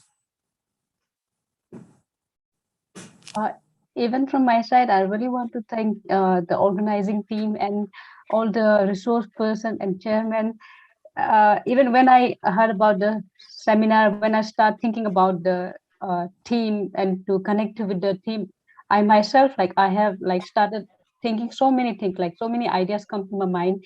But of course, due to lack of time, even I could not do what I wanted to do. But at the same time, I really, I'm so happy. I'm so glad that I could learn about this new education policy from different perspectives, especially even Sumin Prakash sir, whatever he has said, commented about this new education policy. Yeah, it was enlightening for me. All the lectures given by the resource person and chairman and all were wonderful, wonderful. So yeah, I really want to thank you, and then all the organizing team also. Thank you so much. Yeah, that's all. Thank you so much, Yamang ma'am. So this almost brings us towards the end of this seminar. So as a member of the organizing committee, I'm hopeful that the inputs that we received today, the deliberations that we had today will go a long way in providing new insights to the academicians and inputs to the policymakers to think about this new education policy. So with that note, now may I request Dr. Dimbeswar Das sir to provide a vote of thanks to all concerned. Over to you, Das sir. Thank you very much, Mr. Yuvraj Gogoi. Good evening, everyone. I, Dr. Dibrugarh Das, Assistant Professor, Department of Botany, Gurgaon College. On behalf of the Gurgaon College fraternity, going to present the vote of thanks for the today's NAC sponsored online national seminar on vocational courses in higher education institution and new education policy issues, policy and way forward. First of all, I would like to thank our principal, Dr. Sabaswati Mahanta sir, for giving permission and allow us to organize this seminar. I would also like to thank all the guests and resource persons for today's next sponsored online national seminar for enlightening us with their knowledge. Today's seminar was full of knowledge and information. This will help us in our studies and future. I would like to thank the participants and organizing committee take a lot of effort to make the event successful. I also express my sincere gratitude to them and acknowledge their efforts. I would like to thank all the persons who are directly and indirectly related to this seminar. And at last but not the least, I want to express regret for all the technical glitches at the start and during the sessions from the participants and the resource persons. And once again, thank you all for making this seminar a grand success. Thank you. It's over to you, Raju. Thank you so much, sir, for your wonderful vote of thanks. Now I hand over the session to Dr. Hoibokhasim Mohanto, sir, to declare the formal end of today's seminar. Over to you, sir. Thank you so much, Dr. Yuvraj Gogoi. And I congratulate you all, right from the keynote speaker, inaugurator, the resource persons, participants, paper presenters, and also the organizer. I congratulate you all, and looking forward for your all of your kind cooperation and support in the coming days also. Gorgaon College will definitely organize such events in the coming days also. And taking note of the wish of Professor Kumar Chakraborty, I want to just submit before you that we have already initiated some certificate course on vocational education, and we'll be starting it very soon. Only because of the present situation, we could not start it before. So immediately after this pandemic situation, we'll definitely declare our certificate course will be open. So with that note, and again, I offer my sincere thanks to all, and I declare the online seminar on Naac sponsored online seminars on vocational education, vocational courses in higher education institution and national education policy 2020 is over. Thank you so much, and it concludes. Thank you so much, sir. Yeah. Thank you all. Thank you.